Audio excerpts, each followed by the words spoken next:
بسم الله الرحمن الرحيم.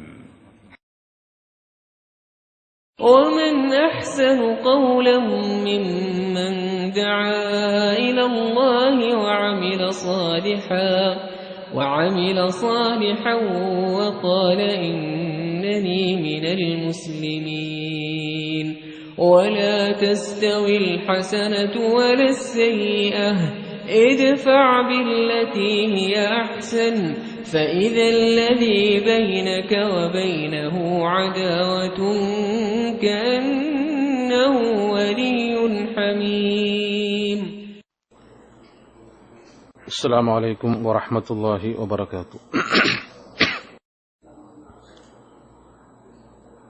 بسم الله الرحمن الرحيم. الحمد لله رب العالمين، وصلى الله على نبينا محمد وعلى آله وصحبه أجمعين بإحسان إلى يوم الدين. يا أيها الذين آمنوا اتقوا الله حق تقاته ولا تموتن إلا وأنتم مسلمون.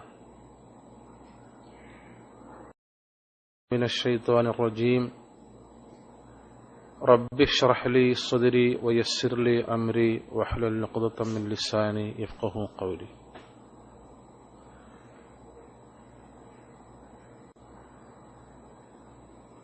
ബഹുമാനരായ സഹോദരന്മാരെ, സഹോദരികളെ, അല്ലാഹുവിന്റെ അപാരമായ അനുഗ്രഹത്താൽ ഇങ്ങനെ ഒരുമിച്ച് കൂടുവാൻ നമുക്ക് ഭാഗ്യം സിദ്ധിച്ചിരിക്കുകയാണ്. പ്രത്യേകിച്ച് വെള്ളിയാഴ്ച ദിവസം നമ്മളെല്ലാവരും വളരെ ആശ്വാസത്തോടുകൂടി ഒന്ന് മയങ്ങുന്ന സമയമാണ്. അതൊക്കെ മാറ്റിവെച്ച് ഒരു സൽക്കർമ്മത്തിനു വേണ്ടി നമ്മൾ ഒരുങ്ങി വന്നിരിക്കുന്നു എന്നത് വലിയൊരു കാര്യം തന്നെയാണ്. ജിദ്ദ ഇസ്ലാഹി സെന്ററിൽ ഈ പാഠശാല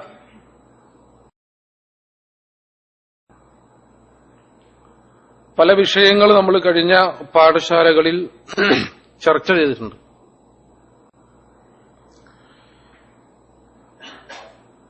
നമ്മളൊരല്പസമയം നീണ്ടു നിൽക്കുന്ന ഒരു പ്രോഗ്രാമാണിത്. വെള്ളിയാഴ്ച ആയതുകൊണ്ട് നമ്മൾ ഇനി ജുമാക്കാണ് പിരിയ.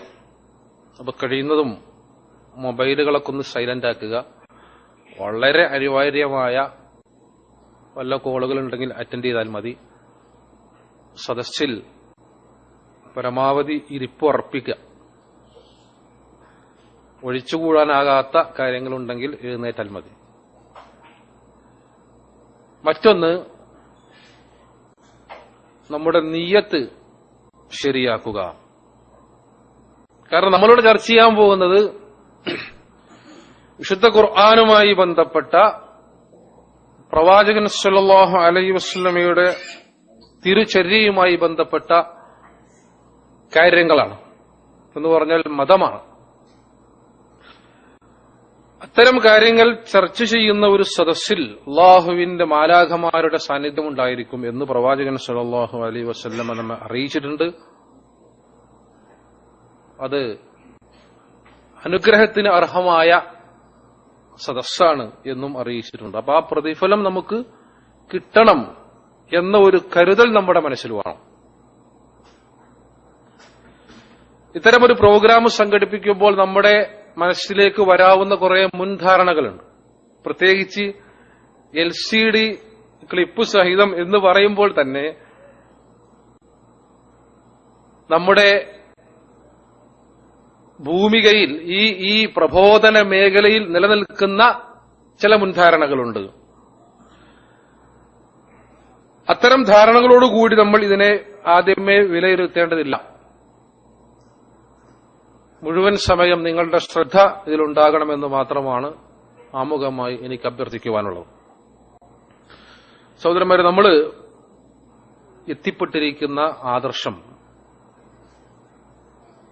വളരെ കൃത്യമാണ്. ഇത് മുമ്പ് കൈകാര്യം ചെയ്യാൻ ആരെയാണ് അള്ളാഹു ഏൽപ്പിച്ചത്? പ്രവാചകന്മാരെയാണ് ഏൽപ്പിച്ചത്. എന്ന് പറഞ്ഞാൽ സൃഷ്ടികളിൽ നിന്ന് ഏറ്റവും ഉത്തമരായി പടച്ചവൻ തിരഞ്ഞെടുക്കുന്ന ആളുകളുടെ കയ്യിലേക്ക് പടച്ചവൻ കൊടുത്തൊരു സാധനം മോശാവൂല. അതാണ് ലോകത്തിലെ ഏറ്റവും മുന്തിയ പ്രൊഡക്റ്റ്. അതാണ് സാധനം. ആരുടെ മുമ്പിലും സമർപ്പിക്കാവുന്ന, ശിരസ്സുയർത്തിപ്പിടിച്ചുകൊണ്ട് ആരോടും പറയാവുന്ന ഒരാദർശത്തിന്റെ വക്താക്കളാണ് നമ്മൾ. അതാണ് നമ്മളെ ഐഡിയോളജി എന്ന് പറഞ്ഞാൽ. അതായത് നമുക്കൊരു കോംപ്ലക്സിന്റെ ആവശ്യമില്ല. അത് കൃത്യമായി നമ്മൾ ഉൾക്കൊള്ളുകയും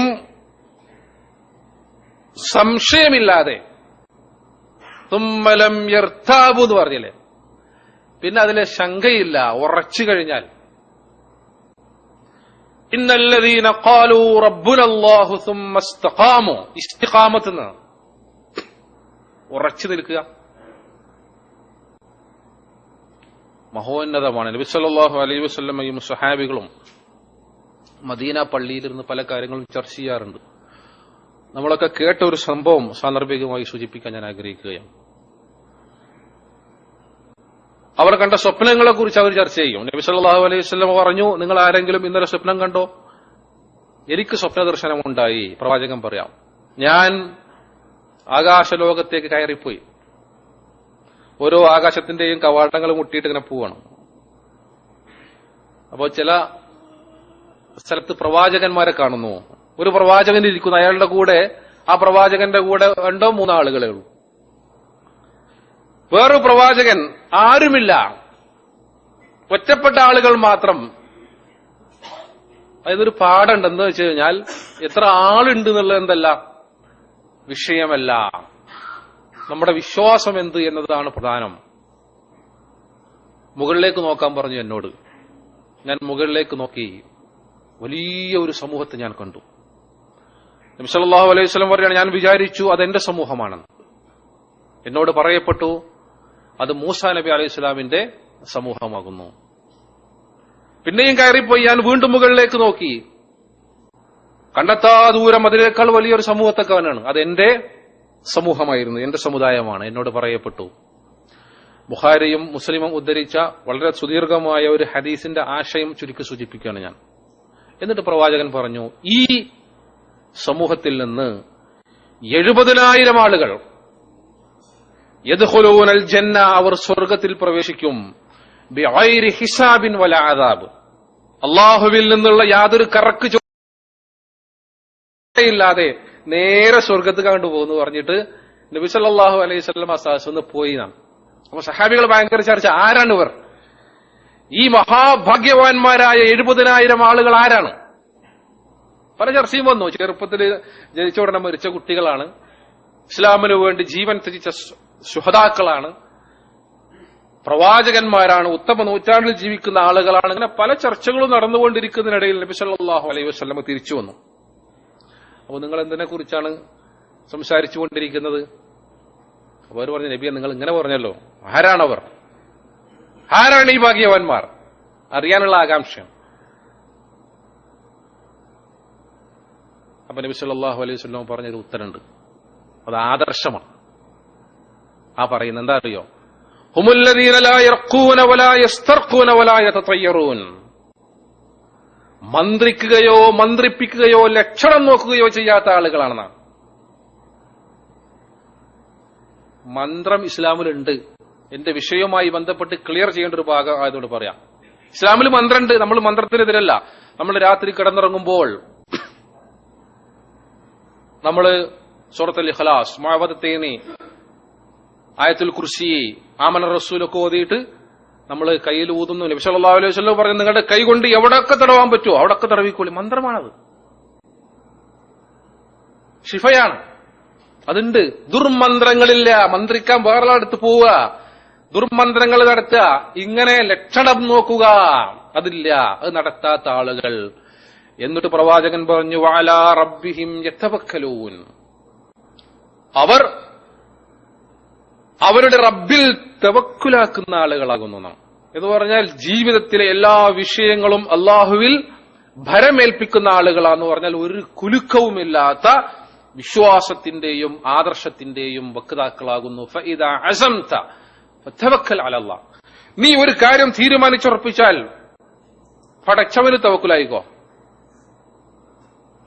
ഇങ്ങനെ കറകളഞ്ഞ ആദർശത്തിന്റെ വക്താക്കളായ 70,000 ആളുകൾ എന്റെ സമൂഹത്തിൽ നിന്ന് യദ്ഖുലൂനൽ ജന്ന, അവർ സ്വർഗത്തിൽ പ്രവേശിക്കും, അള്ളാഹുവിൽ നിന്നുള്ള കടുത്ത ഹിസാബുകളൊന്നുമില്ലാതെ എന്ന് നബി സല്ലല്ലാഹു അലൈഹി വസല്ലം പറഞ്ഞു. ഇതാണ് ആദർശം.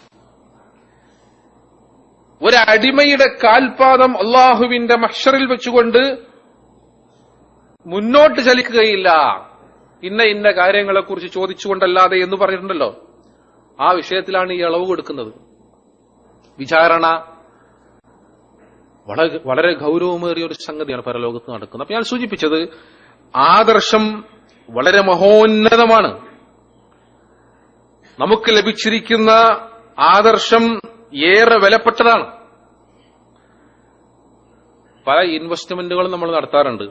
അതിലൊക്കെ ഏറ്റവും ലാഭകരമായ ഇൻവെസ്റ്റ്മെന്റും ഇത് തന്നെയാണ്. ഹൽ അദുല്ലുക്കും അലാ തിജാറ, കച്ചവടാണത്, കച്ചവടാണ്. നമ്മുടെ സമയം നമ്മൾ അള്ളാഹുവിന് കൊടുക്കുകയാണ്. ഇപ്പൊ നിങ്ങൾ നമ്മളോട് ഇരിക്കുന്നു, നമ്മുടെ ഈ സമയം നമ്മൾ അള്ളാഹ്ക്ക് കച്ചവടം ചെയ്തിരിക്കുകയാണ്. നമ്മുടെ കാതുകൾ ഈ 2-3 മണിക്കൂർ സമയം നമ്മൾ അള്ളാഹുവിന് കൊടുത്തിരിക്കുകയാണ്. നമ്മുടെ കണ്ണുകൾ നമ്മൾ ഇസ്ലാമിന് വേണ്ടി കൊടുത്തിരിക്കുകയാണ്. അതാണ് കച്ചവടാണത്. ലാഭമുണ്ടോ? ഉണ്ട്. എന്താ ലാഭം? തുഞ്ചീക്കും മിൻ അദാബിൻ അലീം, വേദനാജനകമായ ശിക്ഷയിൽ നിന്ന് നിങ്ങൾക്ക് മോചനമുണ്ട്. അതാ ലാഭം. ഏറ്റവും വലിയ ലാഭം അതാണ്. വേറെ ഒരുപാട് ലാഭങ്ങളുണ്ട്. അങ്ങനെയുള്ള ഒരു കച്ചവടത്തിൽ പങ്കാളികളായ ആളുകളാകുന്നു നമ്മൾ. അതിൽ നമുക്ക് ഞാൻ ആദ്യമായി സൂചിപ്പിച്ചതുപോലെ സ്ഥിരതയുണ്ടായിരിക്കുക എന്നത് വളരെ പ്രധാനപ്പെട്ട സംഗതിയാണ്. പ്രത്യേകിച്ച് ഇന്ന് ആധുനിക ലോകത്ത് ഓൺലൈൻ മീഡിയ ഒക്കെ സജീവമായി നിൽക്കുന്ന ഒരു സമയമാണ്. നമ്മുടെ ഡെസ്ക്ടോപ്പുകളിൽ, നമ്മുടെ ടേബിളുകളിൽ നമ്മൾ ആവശ്യപ്പെടാതെ തന്നെ പല സാധനങ്ങളും ഇങ്ങനെ വന്നുകൊണ്ടിരിക്കണം. പണ്ടൊരു സാധനം വായിക്കണമെങ്കിൽ പുസ്തകക്കടയിൽ പോയിട്ട് വാങ്ങണം, പത്രം വാങ്ങണം, റേഡിയോ തുറക്കണം, TV ഓണാക്കണം. എന്നത് വേണ്ട. ഇന്ന് നമ്മൾ ഓഫീസിൽ പണി ചെയ്തതിലടക്ക് ഇങ്ങനെ വരികയാണ്. ആവശ്യമുള്ളതും ആവശ്യമില്ലാത്തതും, നമ്മെ പഠിപ്പിക്കാൻ സഹായിക്കുന്നതും പീഡിപ്പിക്കുന്നതുമുണ്ട്. അപ്പം നേരായ മാർഗത്തിൽ സഞ്ചരിക്കാൻ ആഗ്രഹിക്കുന്ന ഒരു മനുഷ്യൻ വളരെ ജാഗരൂകനായിരിക്കുകയും കാര്യങ്ങളെക്കുറിച്ച് ആലോചിക്കുകയും മനനം നടത്തുകയും പഠിക്കുകയും കൃത്യത വരുത്തുകയും, സമയമില്ലാതെ പറഞ്ഞിട്ട് കാര്യമില്ല. ISMന്റെ സംസ്ഥാന പ്രസിഡന്റ് മുജീബുർ റഹ്മാൻ കിനാലൂർ അദ്ദേഹത്തിന്റെ ഷബാബിലെ കോളത്തിൽ ഒരിക്കലും എഴുതിയിരുന്നു, അമേരിക്കൻ പ്രസിഡന്റിനും ആദിവാസി ബാലനും എത്ര മണിക്കൂറാ? 24 മണിക്കൂർ തന്നെയാണ്. മനുഷ്യന് ഈ ഭൂമിയിൽ അധ്വാനിക്കുവാനും സമ്പാദിക്കുവാനും ഒക്കെ ആവശ്യം എന്താണ്? സമയമാണ്. സൗന്ദര്യം, സമ്പത്ത്, അതേപോലെ അനുഗ്രഹങ്ങളൊക്കെ പടച്ചോൻ പലർക്കും പല രൂപത്തിലാണ് കൊടുത്തിട്ടുള്ളത്. പക്ഷെ ഇതൊക്കെ ഉണ്ടാക്കാൻ ആവശ്യമായ സാധനമായ സമയം എല്ലാവർക്കും അള്ളാഹുവിന്റെ നീതി നോക്കൂ നിങ്ങൾ. അത് എങ്ങനെ ഉപയോഗപ്പെടുത്തുന്നു എന്നിടത്താണ് നമ്മൾ ശ്രദ്ധിക്കേണ്ടത്. അപ്പം കാര്യങ്ങളിൽ കൃത്യത വരുത്തുവാൻ ഈ ആദർശ പാഠശാലയുമായി ബന്ധപ്പെട്ട് ഞാൻ തന്നെ എന്റെ സഹോദരന്മാരുമായി പങ്കുവച്ച ഒരു വിഷയം, ഇത് ആളെ കൂട്ടുവാനുള്ള പ്രോഗ്രാമല്ല, നേരെ മറിച്ച് ആദർശം ഉറപ്പിക്കുവാനുള്ള പ്രോഗ്രാമാണെന്ന് പറഞ്ഞു. അപ്പൊ എന്നോട് ഒരു സുഹൃത്ത് സംശയം ചോദിച്ചു, നമ്മുടെ ആദർശം ഇസ്ലാമാണല്ലോ മനോഹ്മാഷ, പിന്നെ എന്താ ഉറപ്പിക്കാൻ? അപ്പൊ ഞാൻ പറഞ്ഞു, സംഗതി ഇതാണ്, നമ്മുടെ ആദർശം ഇസ്ലാം തന്നെയാണ്. പക്ഷെ ഇന്ന് ഏറ്റവും കൂടുതൽ വിമർശിക്കപ്പെടുന്നത്, പുറത്തുനിന്നും അകത്തുനിന്നും വിമർശിക്കപ്പെടുന്നത് നമ്മുടെ വിശ്വാസമാണ്. ആ രൂപത്തിൽ നമ്മൾ കാണണം. നോക്കൂ, നമ്മൾ ഉത്തമമായ നൂറ്റാണ്ട് കഴിഞ്ഞിട്ടില്ല, അപ്പോഴത്തേക്ക് ഇസ്ലാമിക ലോകത്ത് പ്രശ്നങ്ങൾ ഉണ്ടായിട്ടുണ്ട്, സാംസ്കാരികമായ അധിനിവേശം ഉണ്ടായിട്ടുണ്ട്, വിശ്വാസ രംഗത്ത് തകർച്ചയുണ്ടായിട്ടുണ്ട്. എല്ലാ മേഖലകളിലും അധപ്പതനം തുടങ്ങി. കാരണം എന്താ? ഇസ്ലാമിക സാമ്രാജ്യം വിപുലമായി. ഇസ്ലാമിക സാമ്രാജ്യം വിപുലമായപ്പോ എല്ലാ സാധനങ്ങളും അതിലേക്ക് കയറി വരാൻ തുടങ്ങി. വിശ്വാസ രംഗത്ത് പുഴുക്കുത്തുകൾ, സാംസ്കാരിക മേഖലയിൽ പുഴുക്കുത്തുകൾ, അധികാര രംഗത്ത് വടംവലിയുണ്ടായി. നോക്കൂ നിങ്ങൾ, 8 നൂറ്റാണ്ട് കാലം മുസ്ലിങ്ങൾ എല്ലാ പ്രതാപത്തോടും കൂടി ഭരിച്ച രാജ്യമാണ് സ്പെയിൻ. നമ്മളൊക്കെ മനസ്സിരുത്തി വായിക്കേണ്ട ചരിത്രമാണ് സ്പെയിന്റെ ചരിത്രം എന്ന് പറഞ്ഞാൽ. ലക്ഷക്കണക്കിന് പുസ്തകങ്ങളുള്ള പടുകൂറ്റൻ ലൈബ്രറികൾ അന്ന് സ്പെയിനിലുണ്ടായിരുന്നു. 17-ാം നൂറ്റാണ്ട് മുതൽ 15-ാം നൂറ്റാണ്ട് വരെയാണത്. 800 കൊല്ലം. വിലമതിക്കാനാവാത്ത ലക്ഷക്കണക്കിന് ഗ്രന്ഥങ്ങൾ. വൈദ്യശാസ്ത്രം, സയൻസിന്റെ എല്ലാ മേഖലകളും, ഭൂമിശാസ്ത്രം, ഗോളശാസ്ത്രം, ആരോഗ്യശാസ്ത്രം, ഈ മേഖലയിലൊക്കെ വളരെ ഗഹനമായ പഠനങ്ങൾ, വളരെ ഗഹനമായ മുന്നേറ്റം അത് നടന്നു. മുസ്ലിം സ്പെയിൻ എന്ന് പറഞ്ഞാൽ ആ കാലത്ത് യൂറോപ്പൊക്കെ ഉറങ്ങിക്കിടക്കുക. യൂറോപ്പ് അന്ന് അന്ധകാരത്തിലാണ്. യൂറോപ്പിൽ അന്ന് ഇരുട്ടാണ്. ആ കാലത്താണ് എന്തേ മുസ്ലിങ്ങൾക്ക് സംഭവിച്ചത്? പിൽക്കാലത്ത് അവിടെ ഉണ്ടായിരുന്ന ആർക്കിടെക്ചർ ലോകത്ത് അത്ഭുതപ്പെടുത്തിയിട്ടുണ്ട്. അന്ന് സ്പെയിനിൽ സ്ഥാപിക്കപ്പെട്ടിരുന്ന നഗരങ്ങൾ, സ്പെയിനിലെ നഗരങ്ങൾ എന്ന് പറഞ്ഞാൽ എല്ലാ സംവിധാനങ്ങളോടും കൂടിയ നഗരങ്ങളാകുന്നു. യൂണിവേഴ്സിറ്റികൾ, ഏറ്റവും നല്ല ഒരു ഭരണകൂടം, അതൊക്കെ പുറമെ ആ നാട്ടിലെ ജനങ്ങളൊക്കെ തൃപ്തരായിരുന്നു. അത്ര നല്ല ഭരണകൂടം. എന്തേ മുസ്ലിങ്ങൾക്ക് സംഭവിച്ചത്? എവിടെയാണ് ആ പ്രതാപം പോയി അസ്തമിച്ചത്? അത് ഈ മേഖലയിലൊക്കെ ഭരണാധികാരികൾ ധൂർത്തരായി. വിശ്വാസരംഗത്ത് പുഴുക്കുത്തുകൾ വന്നു. ഇസ്ലാമിന്റെ ശക്തിയെ തകർക്കാൻ കണ്ണുപാർത്തിരുന്ന ശത്രുക്കൾ ഇരച്ചുകയറി, ഭിന്നിപ്പുണ്ടാക്കി. മുസ്ലിം സ്പെയിൻ എന്ന് പറഞ്ഞാൽ ഒന്നുമല്ലാതെയായി. മുഴുവൻ നശിപ്പിക്കപ്പെട്ടില്ലേ? അപ്പൊ ഈ ആക്രമണം എല്ലാ കാലത്തും ഉണ്ടാകും. അത് ഇന്ന് നടക്കുന്ന ഏറ്റവും വലിയ ആക്രമണം എന്ന് പറഞ്ഞാൽ ബൗദ്ധികമായ, എന്നാൽ ബുദ്ധിപരമായ അറ്റാക്കാണ്. സദാചാര രംഗത്ത് ഇപ്പൊ വാലന്റൈൻസ് ഡേ കടന്നുപോയി. നമ്മുടെ ഇന്ത്യയിലെ ഒട്ടുമിക്ക നഗരങ്ങളിലും 1000 രൂപയോ 1500 രൂപയോ കൊടുത്താൽ എല്ലാ യുവാക്കൾക്കും യുവതികൾക്കും പങ്കെടുക്കാൻ ആഗ്രഹിക്കുന്നവർക്കൊക്കെ നേരം വെളുക്കുവോളം എന്തിനും സ്വാതന്ത്ര്യമുള്ള ഒത്തുചേരലുകൾക്ക് ഇന്ന് അവസരമുണ്ട്. ഇന്ത്യയിലാണ്, നമ്മുടെ തൊട്ടടുത്ത നഗരമായ ബാംഗ്ലൂരിലാണ്, കേരളത്തിന്റെ തലസ്ഥാന നഗരിയിലാണ് ഇത് വന്നുകൊണ്ടിരിക്കുകയാണ്. അപ്പൊ സഹോദരന്മാരെ, നമ്മുടെ വിശ്വാസത്തെ ഒരു മൂലക്കിരിക്കേണ്ട കാലമല്ലെന്നാണ് ഞാൻ പറയുന്നത്. നമ്മൾ ഓക്കെയാണ്, നമ്മൾ ഓക്കെ. ഞാനൊരു ഇസ്ലാഹി പ്രവർത്തകനാണ്, എനിക്ക് അത്യാവശ്യമൊക്കെ ഞാൻ എല്ലാ ആഴ്ചയിലും ക്ലാസ് കേൾക്കാറുണ്ട്, കുത്തുബ് കേൾക്കാറുണ്ട്, ശബാബ് വായിക്കാറുണ്ട്, ഖുർആൻ പരിഭാഷ വായിക്കാറുണ്ട്. മതിയോ? പോരാ. കാലം മാറിയിരിക്കുന്നു. നമ്മളറിയാതെ നമ്മൾ ഹൈജാക്ക് ചെയ്യപ്പെട്ടുകൊണ്ടിരിക്കുകയാണ്. ആ വിഷയത്തെക്കുറിച്ച് എന്നേക്കാൾ പ്രബുദ്ധമായൊരു സഹസ്രാണ് എന്റെ മുമ്പിലിരിക്കുന്നത് എന്നെനിക്കറിയാം. അപ്പം ഇങ്ങനെ പുഴുക്കുത്തുകൾ ഉണ്ടായപ്പോഴാണ് ലോകത്തിന്റെ വിവിധ ഭാഗങ്ങളിൽ പരിഷ്കർത്താക്കൾക്ക് വരേണ്ടി വന്നത്. ഇപ്പൊ നോക്കൂ നിങ്ങൾ, സൗദി അറേബ്യയിൽ ഇവിടെ പിന്നെ മുഹമ്മദ് ബിൻ അബ്ദുൽ വഹാബ്, ഇവിടെ വഹാബി ഗവൺമെന്റ് എന്ന് പറയാൻ കാരണം അതാണ്. ആലു ഷെയ്ഖ് എന്ന് പറഞ്ഞാൽ ആരാണ്? ഷെയ്ഖിന്റെ കുടുംബം എന്ന് പറഞ്ഞാൽ ആ മുഹമ്മദ് ബിൻ അബ്ദുൽ വഹാബിന്റെ പരമ്പരയിൽ വരുന്ന അതാണ് ഷെയ്ഖ് എന്ന് പറഞ്ഞാൽ. ഷെയ്ഖുൽ ഇസ്ലാം ഇബ്നു തൈമിയ്യ റഹ്മത്തുള്ളാഹി അലൈഹി. ഈജിപ്തിൽ വലിയ നവോത്ഥാനമുണ്ടായി. സയ്യിദ് റഷീദ് റിലയെ പോലെ, മുഹമ്മദ് അബ്ദുവിനെ പോലെയുള്ള അതിൽ നിന്ന് പ്രചോദനം ഉൾക്കൊണ്ടുകൊണ്ട് കേരളക്കരയിൽ അന്ന് ഈജിപ്തിലൊക്കെ പോയി പഠിച്ച പണ്ഡിതന്മാരുണ്ട് നമ്മുടെ നാട്ടിൽ. ആ കാലത്ത് മഹാനായ KM മൗലവി പോലെ, NV അബ്ദുസ്സലാം മൗലവി പോലെയുള്ള, MK ഹാജിയെ പോലെയുള്ള, അതേപോലെ തന്നെ ഉമ്മർ മൗലവി, അലവി മൗലവി, രണ്ടത്താണി സെയ്ദ് മൗലവിയെ പോലെയുള്ള പേരെടുത്ത് പറഞ്ഞാൽ ഒരുപാടുണ്ട്. കേരളക്കരയിൽ നവോത്ഥാനത്തിന്റെ നാന്ദി കുറിച്ച് അങ്ങനെയാണ്. നവോത്ഥാനത്തിന്റെ നാൾ വഴികളിൽ നമുക്ക് ഇവരെ മറക്കാൻ കഴിയില്ല. ഇങ്ങനെ സദാചാര രംഗത്തുമൊക്കെ പുഴുക്കുത്തുകൾ വീണപ്പോൾ പണ്ഡിതന്മാരെല്ലാം കൂടി 924 കേരളത്തിൽ ആദ്യമായി ഒരു പണ്ഡിത സംഘടനയുണ്ടായി. കേരള ജമീയത്തുൽ ഉലമ എന്ന് പറയുന്ന സംഘടന. ഞാനിതിൽ ആമുഖമായി സൂചിപ്പിക്കുവാൻ കാരണം എന്റെ വിഷയത്തിന്റെ പൂർത്തീകരണത്തിന് വേണ്ടിയാണ്. പിന്നീട് 25 കൊല്ലം പോയി മുന്നോട്ട്. 25 കൊല്ലം 950 ആയപ്പോഴാണ് നമ്മുടെ പണ്ഡിതന്മാർ, ഇത് പണ്ഡിതന്മാർക്ക് മാത്രം പോരല്ലോ, പാവപ്പെട്ടവനും പോലീസുകാരനും അധ്യാപകനും കർഷകനും കൂലിത്തൊഴിലാളിക്കും എല്ലാവർക്കും ദീന് പഠിക്കുവാനും ദീനിനു വേണ്ടി പ്രവർത്തിക്കുവാനുമുള്ള ഇടം വേണം എന്ന് മനസ്സിലാക്കിയാണ് 1950 കേരള നദ്വത്തുൽ മുജാഹിദീൻ എന്ന് പറയുന്ന സംഘടനയുണ്ടാക്കിയത്. അത് പൊതുജനങ്ങളുടെ സംഘടനയാണ്.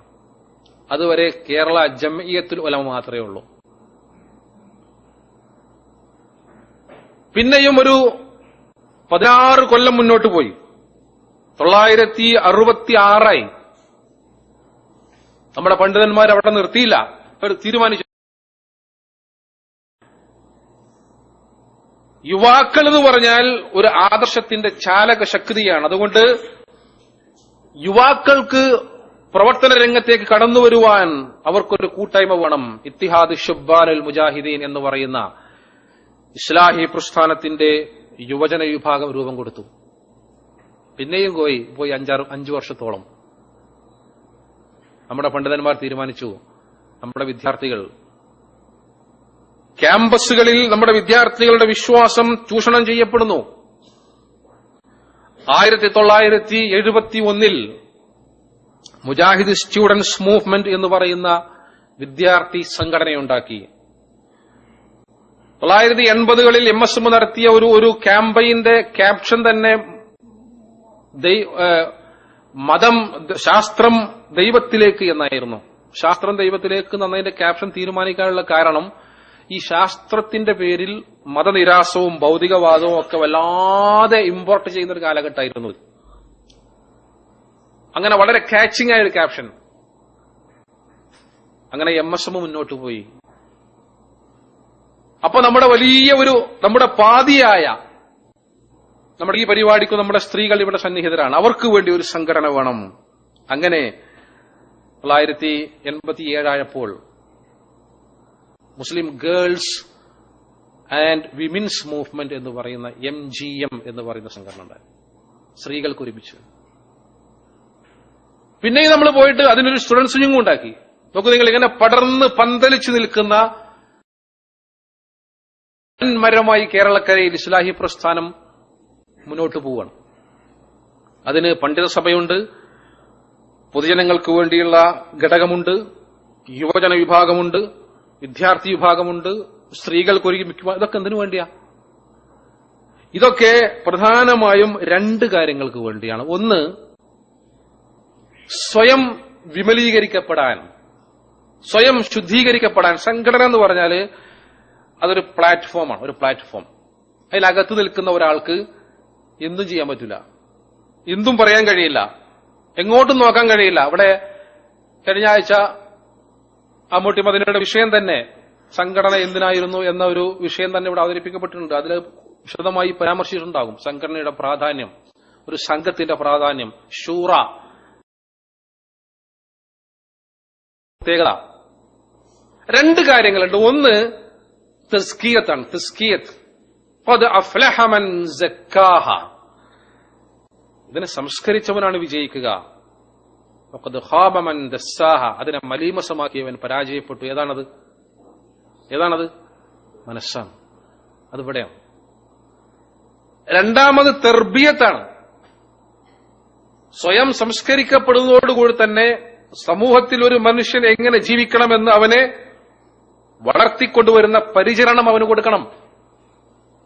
അവൻ ജീവിക്കേണ്ടത് ഈ സമൂഹത്തിലാണ്. അതുകൊണ്ട് ആദർശം അറിയുക. അതിന് 4 ഘട്ടങ്ങളുണ്ട്. ഒരു ആദർശവാദിയെ സംബന്ധിച്ച്, ഒരു ആദർശത്തിന് വേണ്ടി ജീവിക്കുന്ന ആളെ സംബന്ധിച്ച് അയാൾക്ക് 4 ഘട്ടങ്ങളുണ്ട്. ഒന്ന്, ആദർശത്തെ അറിയുക എന്നുള്ളതാണ്. നമ്മളൊക്കെ അറിഞ്ഞിട്ടുണ്ട്, നമ്മളൊക്കെ യഖീനാക്കിയിട്ടുണ്ട് അല്ലെ? ആദർശം തന്നെ നമുക്ക് ആര് ചോദിച്ചാൽ എന്താ എന്റെ ആദർശം എന്ന് ചോദിച്ചാൽ മുഖത്തൊക്കെ പറഞ്ഞു കൊടുക്കാൻ കഴിയും. അത് തന്നെയാണ് ഒരു ആദർശവാദിയുടെ ഏറ്റവും വലിയ ഗുണമാകേണ്ടത്. രണ്ടാമത്തേത്, അത് അറിഞ്ഞാൽ മാത്രം പോരാ, ഉൾക്കൊള്ളണം. ആ ആദർശം ഉൾക്കൊണ്ടാൽ അവന്റെ ജീവിതത്തിൽ ഇങ്ങനെ അതിനനുസരിച്ച് ചില മാറ്റങ്ങളൊക്കെ ഇങ്ങനെ കാണും. ആദർശം സ്വീകരിച്ച ഒരാളും ആദർശമില്ലാത്ത ഒരാളും തമ്മിൽ യാതൊരു വ്യത്യാസവുമില്ലെങ്കിൽ എങ്ങനെ പറയാം? അവൻ ആദർശം അറിയാം, പക്ഷെ അവൻ ആദർശം ഉൾക്കൊണ്ടിട്ടില്ല. ലമ്മാ യദ്ഖുലുൽ ഈമാനു ഫീ ഖുലൂബിക്കും എന്ന് പറഞ്ഞു. അവരുടെ മനസ്സിലേക്ക് ഈമാൻ ഇറങ്ങിയിട്ടില്ല, ഇറങ്ങണം. അപ്പോ അകവും പുറവുമൊക്കെ ചില മാറ്റങ്ങൾ ദൃശ്യമാകും. സ്വഭാവത്തിൽ മാറ്റങ്ങൾ ഉണ്ടാകും, പെരുമാറ്റത്തിൽ മാറ്റങ്ങൾ ഉണ്ടാകും, പ്രതികരണങ്ങളിൽ മാറ്റങ്ങൾ ഉണ്ടാകും, കർമ്മങ്ങളിൽ മാറ്റങ്ങൾ ഉണ്ടാകും, നിലപാടുകളിലും സമീപനങ്ങളിലൊക്കെ മാറ്റങ്ങൾ ഉണ്ടാകും. അതാണ് ആദർശത്തെ ഉൾക്കൊള്ളുക എന്നതുകൊണ്ട് ഉദ്ദേശിക്കുന്നത്. ഉൾക്കൊണ്ടു എന്നിട്ട് ഇരുന്നാൽ മതിയോ? അത് പ്രയോഗവൽക്കരിക്കണം. ഇംപ്ലിമെന്റേഷൻ ഉണ്ട്. ആദർശം അറിഞ്ഞു, ഉൾക്കൊണ്ടു, ഓക്കെ, പോരാ. അത് പ്രയോഗവൽക്കരിക്കുക എന്നതാണ് ഏറ്റവും പ്രധാനപ്പെട്ടത്. അങ്ങനെ ചെയ്യുന്ന ഒരാളെ സംബന്ധിച്ച് അയാൾക്കൊരു ബാധ്യതയായിട്ട് കടന്നു വരുന്ന നാലാമത്തെ കാര്യമാണ് അത് പകർന്നു കൊടുക്കണം. ഞാൻ മനസ്സിലാക്കിയ ഈ ആദർശം എത്ര മഹത്തരമാണ്, സ്വർഗത്തിന്റെ വഴിയാണ്. എന്റെ സഹോദരന്മാരും സുഹൃത്തുക്കളും അയൽവാസികളും ബന്ധുക്കളും കൂട്ടുകാരുമൊക്കെ വ്യത്യസ്തമായ പാതയിൽ കൂടി സഞ്ചരിക്കുന്നു, അതിൽ അപകടമുണ്ട്. ഇത് അറിയിച്ചു കൊടുക്കുക, അതാണ് അതിന്റെ അവസാനത്തെ പടി. ഇസ്ലാഹി സെന്ററിന്റെ ഈ ഹാളിൽ സന്നിഹിതരായിരിക്കുന്ന നിങ്ങളൊക്കെ ഇതിന്റെ പ്രവർത്തകരാണ്. നമ്മൾ ആദർശത്തെ അറിഞ്ഞിരിക്കുന്നു, ഉൾക്കൊണ്ടിരിക്കുന്നു, കഴിയുന്നതിന്റെ പരമാവധി പ്രയോഗവൽക്കരിക്കുന്നു, നമ്മുടെ സഹോദരങ്ങൾക്ക് എത്തിച്ചു കൊടുക്കുവാൻ വേണ്ടി ശ്രമിക്കുന്നു. പക്ഷെ അതിൽ നമ്മുടെ റോള് പല ലെവൽ. ഒരു ഗ്രാഫ് വരച്ചാൽ ഞാനവിടെ നിൽക്കുന്ന പറ്റ താഴെയാണെങ്കിൽ ഒന്ന് പൊക്കണത്, അതൊന്ന് ജാക്കിയൊക്കെ വെച്ചിട്ട് ശരിയാക്കിയിട്ട്, കാരണം ഇതാണ് ബാക്കി ഉണ്ടാവുക സഹോദരന്മാരെ. അപ്പോൾ ഇങ്ങനെ മുന്നോട്ട് പോകുന്നു നമ്മൾ. അതാണ് ജിഹാദ്. ഇന്നത്തെ ജിഹാദ് എന്നതിന് വിശുദ്ധ യുദ്ധം എന്നൊരർത്ഥം തെറ്റായി ഇസ്ലാമിനെ അപകീർത്തിപ്പെടുത്തുവാൻ വേണ്ടി പല ഡിക്ഷണറികളിലും പ്രയോഗിച്ചിട്ടുണ്ട്. സത്യത്തിൽ ഇസ്ലാമിൽ ആ പദം ഒരിക്കലും വിശുദ്ധ യുദ്ധം എന്ന അർത്ഥത്തിൽ പ്രയോഗിച്ചിട്ടേയില്ല. ജിഹാദ് എന്ന് പറഞ്ഞാൽ വിശുദ്ധ യുദ്ധമല്ല, അതിന് ഇസ്ലാമിൽ അങ്ങനെ ഒരു അർത്ഥവുമില്ല. പിന്നെ എന്താണത്? ത്യാഗ പരിശ്രമമാണത്. ആ ജിഹാദ് എല്ലാ കാലത്തുണ്ട്. എന്നാൽ സ്വഹാബികളുടെ കാലത്തും പ്രവാചകന്റെ കാലത്തും ഇസ്ലാമിനു വേണ്ടി സ്വന്തം ജീവൻ പടക്കളത്തിൽ ബലിയർപ്പിക്കുവാൻ ആവശ്യപ്പെട്ട ജിഹാദ് എന്നുണ്ടോ? ഇന്ന് പലപ്പോഴും അതില്ല, അതിന്റെ ആവശ്യം വരുന്നില്ല. ലോകത്തിന്റെ ചില കോണുകളിൽ അത് ആവശ്യം വരുന്നുണ്ട്, അവരെ ചെയ്തോളും. അത് നമ്മൾ ഇവിടെ യുദ്ധം ഉണ്ടാക്കണ്ട, അതിന്റെ ആവശ്യമില്ല.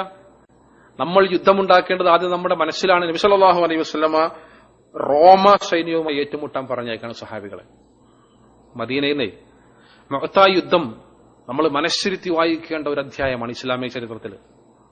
സ്വഹാബികളുടെ ജീവിതത്തിൽ സ്വഹാബികൾ എന്ന് പറയുന്ന വലിയ പുസ്തകമുണ്ട്, ഇവിടെ ഉണ്ടാവും, വായിക്കണം നമ്മൾ. നബി സല്ലല്ലാഹു അലൈഹി വസല്ലം നിർദ്ദേശം കൊടുക്കുകയാണ്. ഈ സൈന്യത്തിന്റെ സെയ്ദ് ബിൻ ഹാരിസയെ ഏൽപ്പിക്കുന്നു. സെയ്ദ് ബിൻ ഹാരിസ യുദ്ധത്തിൽ സെയ്ദ് ബിൻ ഹാരിസക്ക് ക്ഷീണം സംഭവിക്കുകയോ അദ്ദേഹം കൊല്ലപ്പെടുകയോ ചെയ്താൽ ഇസ്ലാമിന്റെ പതാക ഏറ്റെടുക്കേണ്ടത് ജഅഫർ ബിൻ അബി ത്വാലിബാണെന്ന്. 2 നിർത്തിയില്ല നബി. ജഅഫർ റളിയല്ലാഹു അൻഹുവിന് ക്ഷീണം സംഭവിക്കുകയോ മരണപ്പെടുകയോ കൊല്ലപ്പെടുകയോ ചെയ്താൽ അബ്ദുല്ലാഹ് ഇബ്നു റവാഹ നിങ്ങളായിരിക്കണം നേതാവ്. അദ്ദേഹവും കൊല്ലപ്പെട്ടാൽ മുസ്ലിങ്ങൾ കൂടിയിട്ട് ഒരാളെ തെരഞ്ഞെടുക്കണം പറഞ്ഞു. നബി അങ്ങനെ പറഞ്ഞതിന്റെ അർത്ഥം എന്താ? അല്ലാഹു ആലം. പക്ഷെ അതിലൊരു ഇന്നർ മീനിങ് ഉണ്ട്. ഈ 3 ആളുകളെയും നേതാക്കന്മാരായിട്ട് നബി കൃത്യമായി ഇന്നാള് കൊല്ലപ്പെട്ടാൽ ഇന്നാള് കൊല്ലപ്പെട്ടാൽ ഇന്നാൾ എന്നൊക്കെ പറയുമ്പോ ഒരു പക്ഷെ യുദ്ധത്തിൽ അതിന് സാധ്യത തന്നെ ഉണ്ട്. കാരണം നബി സല്ലല്ലാഹു അലൈഹി വസല്ലം വമാ യൻതിഖു അനിൽ ഹവ ഇൻ ഹുവ ഇല്ലാ വഹ്യുൻ യൂഹാ. അങ്ങനെ പോയി സെയ്ദ് ബിൻ ഹാരിസ മരിച്ചു, ജഅഫർ ഇബ്നു അബി ത്വാലിബ് കൊല്ലപ്പെട്ടു, അബ്ദുല്ലാഹ് ഇബ്നു റവാഹ, 3 പേരും. അതാണ് ജിഹാദ് അന്ന്. ആ ചരിത്രം വായിച്ചാൽ നമ്മുടെ കണ്ണുകൾ നനയും. ജഅഫർ റളിയല്ലാഹു അൻഹുവിന്റെ വീട്ടിലേക്ക് നബി സല്ലല്ലാഹു അലൈഹി വസല്ലം വരുന്ന രംഗം, കുട്ടികൾ കളിച്ചുകൊണ്ടിരിക്കുകയാണ്. യുദ്ധം കഴിഞ്ഞ് വരുന്ന വാപ്പാനെ സ്വീകരിക്കാൻ വേണ്ടി ഭാര്യ മാവ് കഴിച്ചുകൊണ്ടിരിക്കുകയാണ് അപ്പം ചൂടാൻ. എങ്ങനെയാണ് പറയുക സ്വന്തം പിതാവ് കൊല്ലപ്പെട്ടിരിക്കുന്നു എന്ന്? വളരെ ദുഃഖകരമായ രംഗം. ചരിത്രം വിശദീകരിക്കാൻ ഞാൻ ആ ഭാഗത്തേക്ക് പോവുകയല്ല. ഈ ഒരു ജിഹാദ് നമുക്കില്ല. നമുക്കുള്ള ജിഹാദ് സഹോദരന്മാർ ഇതൊക്കെ തന്നെയാണ്. നമ്മുടെ വിശ്വാസം ശരിയാക്കുകയും കർമ്മങ്ങൾ നന്നാക്കുകയും മറ്റുള്ളവർക്ക് എത്തിച്ചു കൊടുക്കുകയും ചെയ്യുന്ന ജിഹാദ്. ജിഹാദ് ഉണ്ട് എല്ലാ കാലത്തും. അം ഹസിബ്തും അൻ തദ്ഖുലുൽ ജന്ന എന്ന് ഖുർആനിൽ ഒരു ചോദ്യമുണ്ട്. നിങ്ങൾ സ്വർഗത്തിൽ പ്രവേശിക്കാമെന്ന് വിചാരിക്കുന്നുണ്ടോ? ഇത് ഖുർആനിൽ എല്ലാ കാലത്തുള്ള ആയത്താണല്ലോ. വലമ്മാ യഅലമില്ലാഹു അല്ലദീന ജാഹദൂ മിൻകും വയഅലമസ് സ്വാബിരീൻ.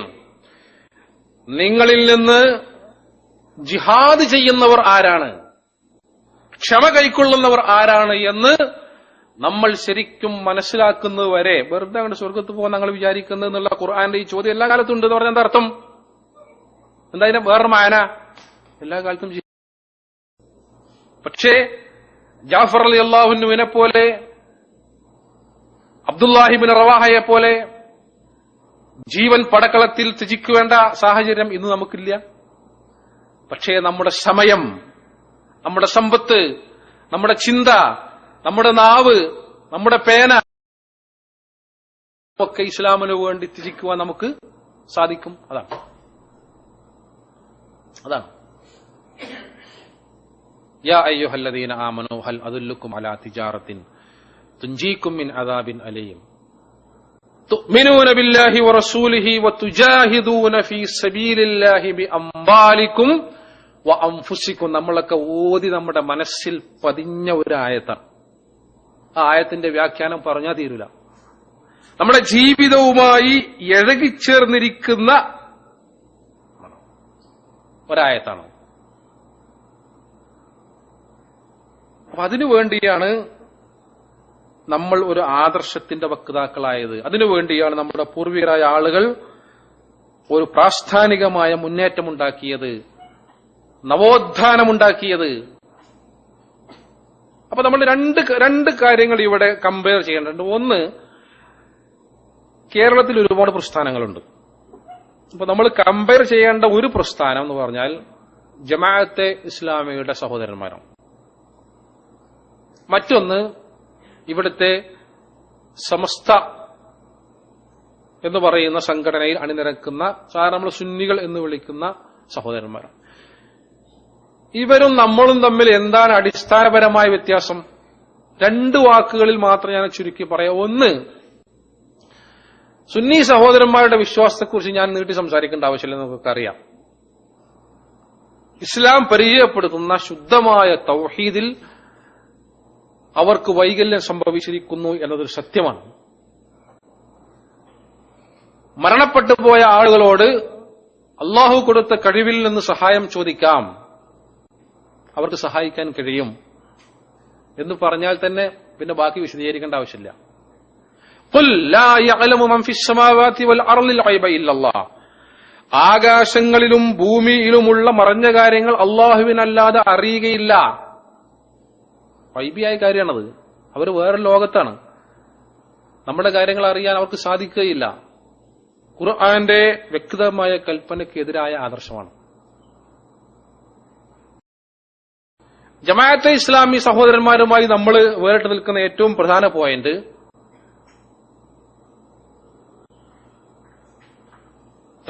അടിസ്ഥാനപരമായി തൗഹീദിന്റെ വിഷയം തന്നെയാണ്. പക്ഷെ അതിന്റെ വിശദീകരണത്തിൽ കുറച്ച് കോംപ്ലിക്കേഷൻ കടന്നു വരുന്ന ഏരിയയാണത്. അല്ലാഹു അല്ലാതെ ആരെയും അനുസരിക്കാൻ പാടില്ല. അല്ലാഹു അല്ലാതെ ആരെയും അനുസരിക്കാൻ പാടില്ല എന്ന് പറയുമ്പോൾ പ്രത്യക്ഷമായി ശരിയാണ്. പക്ഷേ ഈ അനുസരണത്തിന്, ഇബാദത്തിന് അനുസരണം എന്ന് അർത്ഥം പറഞ്ഞപ്പോഴുണ്ടായൊരു പ്രശ്നമുണ്ട്. അല്ലാഹു അല്ലാതെ ആരെയും ഇബാദത്ത് ചെയ്യാൻ പാടില്ല. കറക്റ്റ് അല്ലേ? ആ ഇബാദത്തിന് അനുസരണം അർത്ഥം പറഞ്ഞ എങ്ങനെ ഉണ്ടാവും? അല്ലാഹു അല്ലാതെ ആരെയും അനുസരിക്കാൻ പാടില്ല. അപ്പൊ നരസിംഹറാവുവിനെ അല്ലെങ്കിൽ മൻമോഹൻ സിംഗിനെ അനുസരിച്ചാൽ പ്രശ്നമായി. ശിഹാബ് തങ്ങൾ അനുസരിച്ചാൽ ശിർക്കായി മാറും. അവിടെയാണ് പ്രശ്നം വന്നത്. രാഷ്ട്രീയ ശിർക്ക് കടന്നു വന്നു. വിശുദ്ധ ഖുർആൻ പറഞ്ഞൊരു കാര്യം, ഇന്നല്ലാഹ ലാ യുഅയ്യിറു മാ ബിഖൗമിൻ. അല്ലാഹു ഒരു സമൂഹത്തെ മാറ്റുകയില്ല ഹത്താ യുഅയ്യിറു മാ ബിഅൻഫുസിഹിം. അവർ സ്വയം മാറാൻ തയ്യാറാകുന്നവരെന്നാണ്. നമ്മൾ പറയുന്നത് മനുഷ്യൻ മാറേണ്ടത് എവിടെയാണ്? മനസ്സിലാണ്. മനപരിവർത്തനം ഉണ്ടാകണം. എന്നാൽ ജമാഅത്തെ ഇസ്ലാമിയുടെ സഹോദരന്മാർ പറയുന്നു, ആത്യന്തികമായി ഇവിടുത്തെ വ്യവസ്ഥിതി മാറണം. വ്യവസ്ഥിതി മാറിയാൽ മാത്രമേ യഥാർത്ഥമായ ഒരു ഇസ്ലാം ഇവിടെ സ്ഥാപിക്കുവാൻ സാധിക്കുകയുള്ളൂ എന്നാണ്. വെള്ളിയാഴ്ച ആകുമ്പോൾ സ്വാഭാവികമായും വരുന്ന ഒരു തൂക്കുണ്ടാവും. അപ്പൊ നിങ്ങൾ ശ്രദ്ധിച്ചാൽ മതി.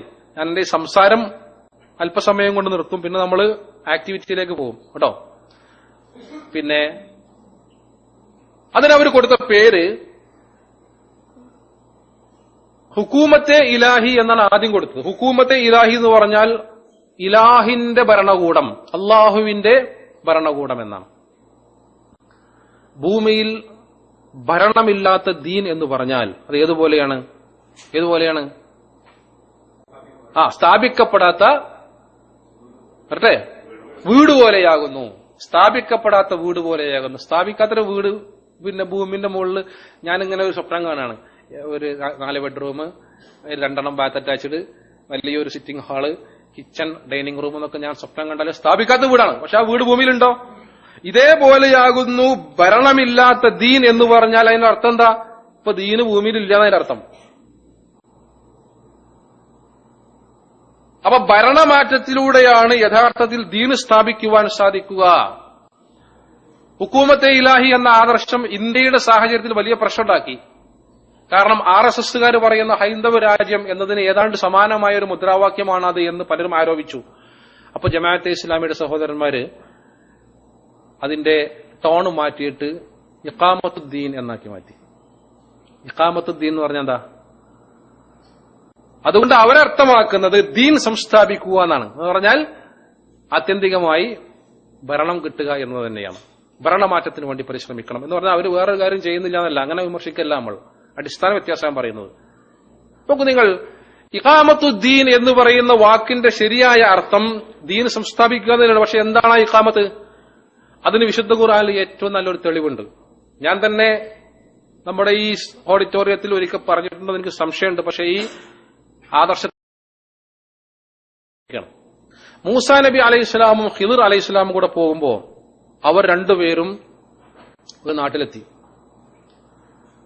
അപ്പൊ ആ നാട്ടുകാരോട് പറഞ്ഞു, നിങ്ങൾ ഞങ്ങൾക്ക് എന്തെങ്കിലും തരണം, വിശക്കുന്നുണ്ട്, ഭക്ഷണമില്ല, വെള്ളമില്ല. പക്ഷെ ആ നാട്ടുകാർ അവരെ സൽക്കരിച്ചില്ല എന്ന് മാത്രമല്ല, അവരെ ആട്ടി ഓടിക്കണം ചെയ്തത്. അങ്ങനത്തെ ഒരു നാട്ടിൽ നിന്ന് അവരോട് പോരുമ്പോഴാണ് എന്ത് കണ്ടത്? ഫവജദാ ഫീഹാ ജിദാറൻ യുരീദു അൻ യൻഖല്ല. നമ്മളെല്ലാ വെള്ളിയാഴ്ചയും പാരായണം ചെയ്യുന്ന സൂറത്തുൽ കഹ്ഫിൽ ആയത്താണെന്ന്. ഫവജദാ ഫീഹാ ജിദാറൻ യുരീദു അൻ യൻഖല്ല. മറിഞ്ഞു വീഴാറായ അല്ലെങ്കിൽ ഇങ്ങനെ പിന്നെ മറിഞ്ഞു വീണിരിക്കുന്ന പൊട്ടിത്തകർന്നിരിക്കുന്ന ഒരു മതിൽ. അപ്പൊ എന്താ അവർ ചെയ്തത്? എന്താ അതിന്റെ ബാക്കി ഭാഗം? ആയത്തിന്റെ ബാക്കി എന്താ? അതാണ് അവരാ മതിലിനെ ശരിയാക്കി. അപ്പൊ എന്താ ഇഖാമത്ത് എന്ന് പറഞ്ഞാൽ? ഖദ് ഖാമത്തിസ് സ്വലാ, നമസ്കാരത്തിന് നിൽക്കുക, അതാണ് ഇഖാമത്ത്. ഇന്നല്ലദീന ഖാലൂ റബ്ബുനല്ലാഹു സുമ്മ ഇസ്തഖാമു എന്ന് പറഞ്ഞില്ലേ? ഈ ഇസ്തിഖാമത്ത്, ഇഖാമത്ത് എന്നൊക്കെ പറഞ്ഞാൽ നേരെ നിൽക്കണം, നേരെയാക്കുക. അവിടെ മതില് അവരെന്താ ചെയ്തത്? ആ മതില് പൂർവ്വസ്ഥിതിയിലായി. കാരണം അനാഥരായ കുട്ടികളുടെ സമ്പത്ത് അവരുടെ മാതാപിതാക്കൾ സൂക്ഷിച്ചു വച്ചിരുന്നത് ആ മതിലിന് താഴെയാണ്. അത് വെളിവായിട്ട് ആരെങ്കിലും എടുത്തുകൊണ്ടുപോകാൻ പാടില്ല. ആ കുട്ടികൾ വളർന്നു വരുമ്പോൾ അവർക്കത് ഉപകരിക്കണം. അതാണ് ഫഅഖാമ. കേരളത്തിൽ ഇസ്ലാഹി പ്രസ്ഥാനം നടത്തിക്കൊണ്ടിരിക്കുന്ന ഇഖാമത്തുദ്ദീനാണ്.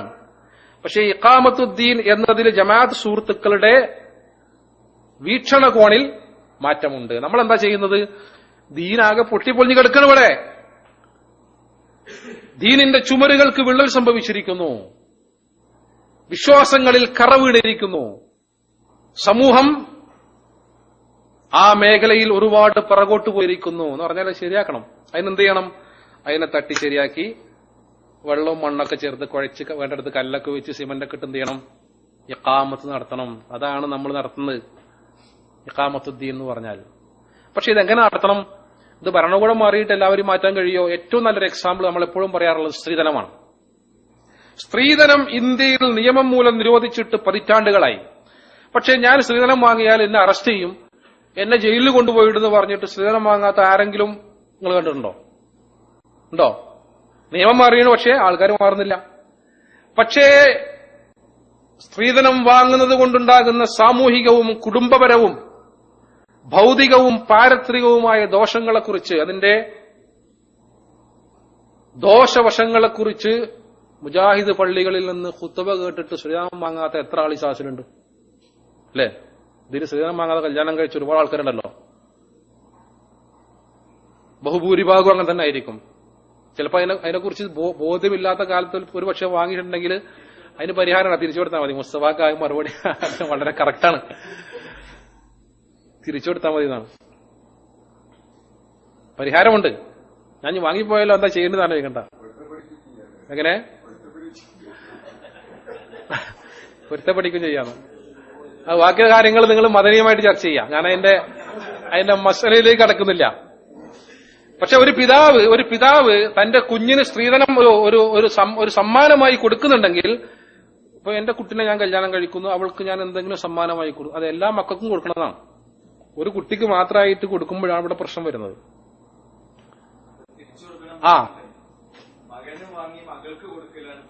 അതെ അതെ. മാത്രവുമല്ല, സ്ത്രീധനം ഒരു വൈവാഹിക ബന്ധം പിരിഞ്ഞാൽ ആദ്യം മടക്കി കൊടുക്കലെന്താ? സ്ത്രീധനമാണ്. അപ്പൊ സ്ത്രീധനം ഹദിയയുടെ ഗണത്തിൽപ്പെടുകയില്ല. കാരണം ഹദിയ തിരിച്ചു വാങ്ങുന്നവൻ ഛർദിക്കുന്ന നായയെ പോലെ എന്ന റസൂൽ പറഞ്ഞത്. ആ പദപ്രയോഗത്തിന്റെ ഗൗരവം ആലോചിക്കണം. ഛർദിച്ച് തിന്നുന്ന നായയെ പോലെയാകുന്നു എന്നാണ്. അപ്പൊ ആ ഗണത്തിൽ വരില്ല. പിന്നെ കച്ചവടത്തിൽ പെടുത്താൻ പറ്റുമോ? കച്ചവടം താൻ തെറാളി മിനുക്കും. ഞങ്ങൾ പരസ്പരം അങ്ങോട്ട് ഇങ്ങോട്ട് തൃപ്തിപ്പെടുന്നത് കച്ചവടം. നല്ല തൃപ്തിയല്ലേ? പാവപ്പെട്ട കുടുംബങ്ങളൊക്കെ രക്ഷകർത്താക്കള് കണ്ണീരും കയ്യുമായി നടന്ന് ഇരന്നുണ്ടാക്കിയിട്ട് പൈസ ഉണ്ടാക്കുക. അതൊരു 12 മണിയാകുമ്പോൾ ഒരു മാന്യം വന്നുകൊണ്ട് വാങ്ങിക്കൊണ്ടുപോകുക. അവന്റെ വീട്ടിൽ ബിരിയാണിയൊക്കെയുള്ള പൈസ ആരേക്കെന്ന് വാങ്ങുക? ആ പിതാവിന്റെ കണ്ണുനീർ വീണ ഉപ്പാണ് ആ ബിരിയാണിയിൽ നിന്ന് പലപ്പോഴും പറയാറുണ്ട്. അപ്പൊ ഞാൻ സൂചിപ്പിക്കുന്നത്, സ്ത്രീധന നിയമം മൂലം നിരോധിച്ചുകൊണ്ട് ഇവിടെ വാങ്ങാത്ത ആരുമില്ല. അത് കൊടുക്കാൻ ഒരുപാട് മാർഗം. മനസ്സുകളിൽ പരിവർത്തനമുണ്ടാക്കി സ്ത്രീധനം വാങ്ങാത്ത 10,000-കണക്കിന് ചെറുപ്പക്കാർ ഇന്ന് കേരളക്കരയിലുണ്ട്. എങ്ങനെ വന്നത്?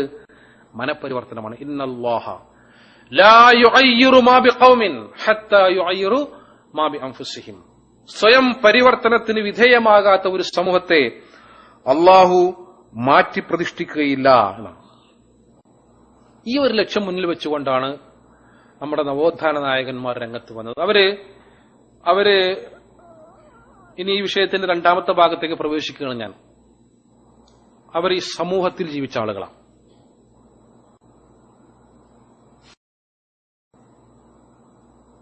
തൊള്ളായിരത്തി കാലഘട്ടങ്ങളിലാണ് NV അബ്ദുസ്സലാം മൗലവി അരീക്കോട്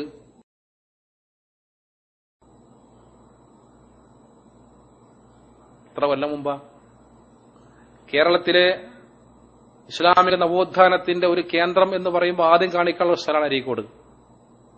അതിന് തുടക്കത്തിൽ ഖുർആന്റെ പഠന. KM മൗലവി കേരള നേതൃത്വ മുജാഹിദീന്റെ ആദ്യത്തെ അധ്യക്ഷനായും NV അബ്ദുസ്സലാം മൗലവി അതിന്റെ സെക്രട്ടറി ആയിട്ടും വന്നു. നവോത്ഥാനത്തിന് തുടക്കം കുറിക്കുക. ജനങ്ങൾക്കിടയിലേക്ക് കണ്ട് ഇറങ്ങി ഖുർആന്റെ വെളിച്ചം. സമൂഹത്തിൽ ജീവിച്ചു എന്നാണ്.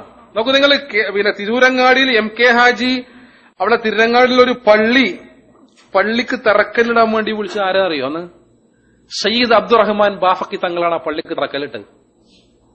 നവോത്ഥാനത്തിന്റെ നായകന്മാർ ഈ സമൂഹത്തിലെ ബന്ധങ്ങൾ എങ്ങനെ സ്ഥാപിച്ചു എന്നുള്ളതാ. പലപ്പോഴും MK ഹാജിയുടെ വീട്ടിൽ സയ്യിദ് അബ്ദുറഹ്മാൻ തങ്ങൾ വിരുന്നു വരും. അവിടെ അടുത്തുള്ള ചെനക്കൽ എന്ന് പറയുന്ന ചെറിയ പള്ളി ഉണ്ടായിരുന്നു എന്നാ. തങ്ങൾ വിരുന്നു വരുന്നതൊക്കെ തങ്ങളെയാണ് MK ഹാജി ഇമാം നിർത്തുക. അത്ര സൗഹാർദ്ദപരമായി ഈ സമൂഹത്തിന്റെ ഭാഗമായി ജീവിച്ച ആളുകളാണ് അവർ. മതരംഗത്തും പൊതുരംഗത്തും സ്ത്രീകളുടെ വിദ്യാഭ്യാസ രംഗത്തും പൊതുവിദ്യാഭ്യാസ രംഗത്തും രാഷ്ട്രീയത്തിലും ഒക്കെ ഇടപെട്ടു എന്ന് പറഞ്ഞാൽ അതാണ് ഇസ്ലാഹി കേരളം കാഴ്ചവെച്ച നവോത്ഥാനം. വളരെ വൈപുല്യമുള്ളതാണ്. നമ്മൾ ഇന്ന് അതിനെന്ത് ചെയ്യുന്നു? നമ്മളതിനെ ആകെ കണ്ട് ചുരുട്ടിക്കൂട്ടിയിട്ട് മറ്റേ ഈ മായാവിയൊക്കെ പിടിച്ചിട്ട് കുപ്പിയിലടക്കുന്ന മാതിരി ആകെ പിടിച്ചിട്ട് എന്ത് ചെയ്യാണ്? മതം എന്ന് പറയുന്നത് പരിമിതമായ ചില ഷിആറുകളിലും കർമ്മങ്ങളിലും മാത്രം ഒതുങ്ങി നിൽക്കുന്ന അവസ്ഥയിലേക്ക് പോയിരിക്കുന്നു. അതെന്തല്ല, അത് ഇസ്ലാഹി പ്രസ്ഥാനമല്ല, അത് വേറെന്തൊരു സാധനമാണ്. നിങ്ങളതിനെ ദയവ് ചെയ്ത് എന്ത് വിളിക്കരുത്, ഇസ്ലാഹി പ്രസ്ഥാനം എന്ന് വിളിക്കരുത്. കാരണം ഇത്രയൊന്നും സൗകര്യങ്ങളും ആൾബലവും സാമ്പത്തിക ശേഷിയും ഇല്ലാത്ത കാലത്താണ് ഈ മഹാന്മാരായ നേതാക്കന്മാർ ഇത്രയും മേഖലയിൽ കൈവച്ചത്. നമുക്കിന്ന് ഒക്കെ ഉണ്ട്, പക്ഷെ നമ്മൾ കൈയൊക്കെ കൂടി വലിച്ചിട്ട് ആകേണ്ട കീശിൽ തിരികെയിരിക്കുകയാണ്. അവിടേക്കാ പോകുന്നത്. നമ്മുടെ കൂട്ടത്തിൽ നിന്ന് കുറെ സഹോദരന്മാർ രംഗത്ത് വന്നുകൊണ്ട് പറഞ്ഞു, എവിടുന്നാ വന്നതറിയോ, മുജാഹിദ് പ്രസ്ഥാനത്തിന്റെ അകത്ത് നിന്ന്. വളരെ ഗൗരവത്തോടു കൂടിയാണ് ഈ വിഷയം പറയുന്നത്, ബോധപൂർവമാണ് പറയുന്നത്.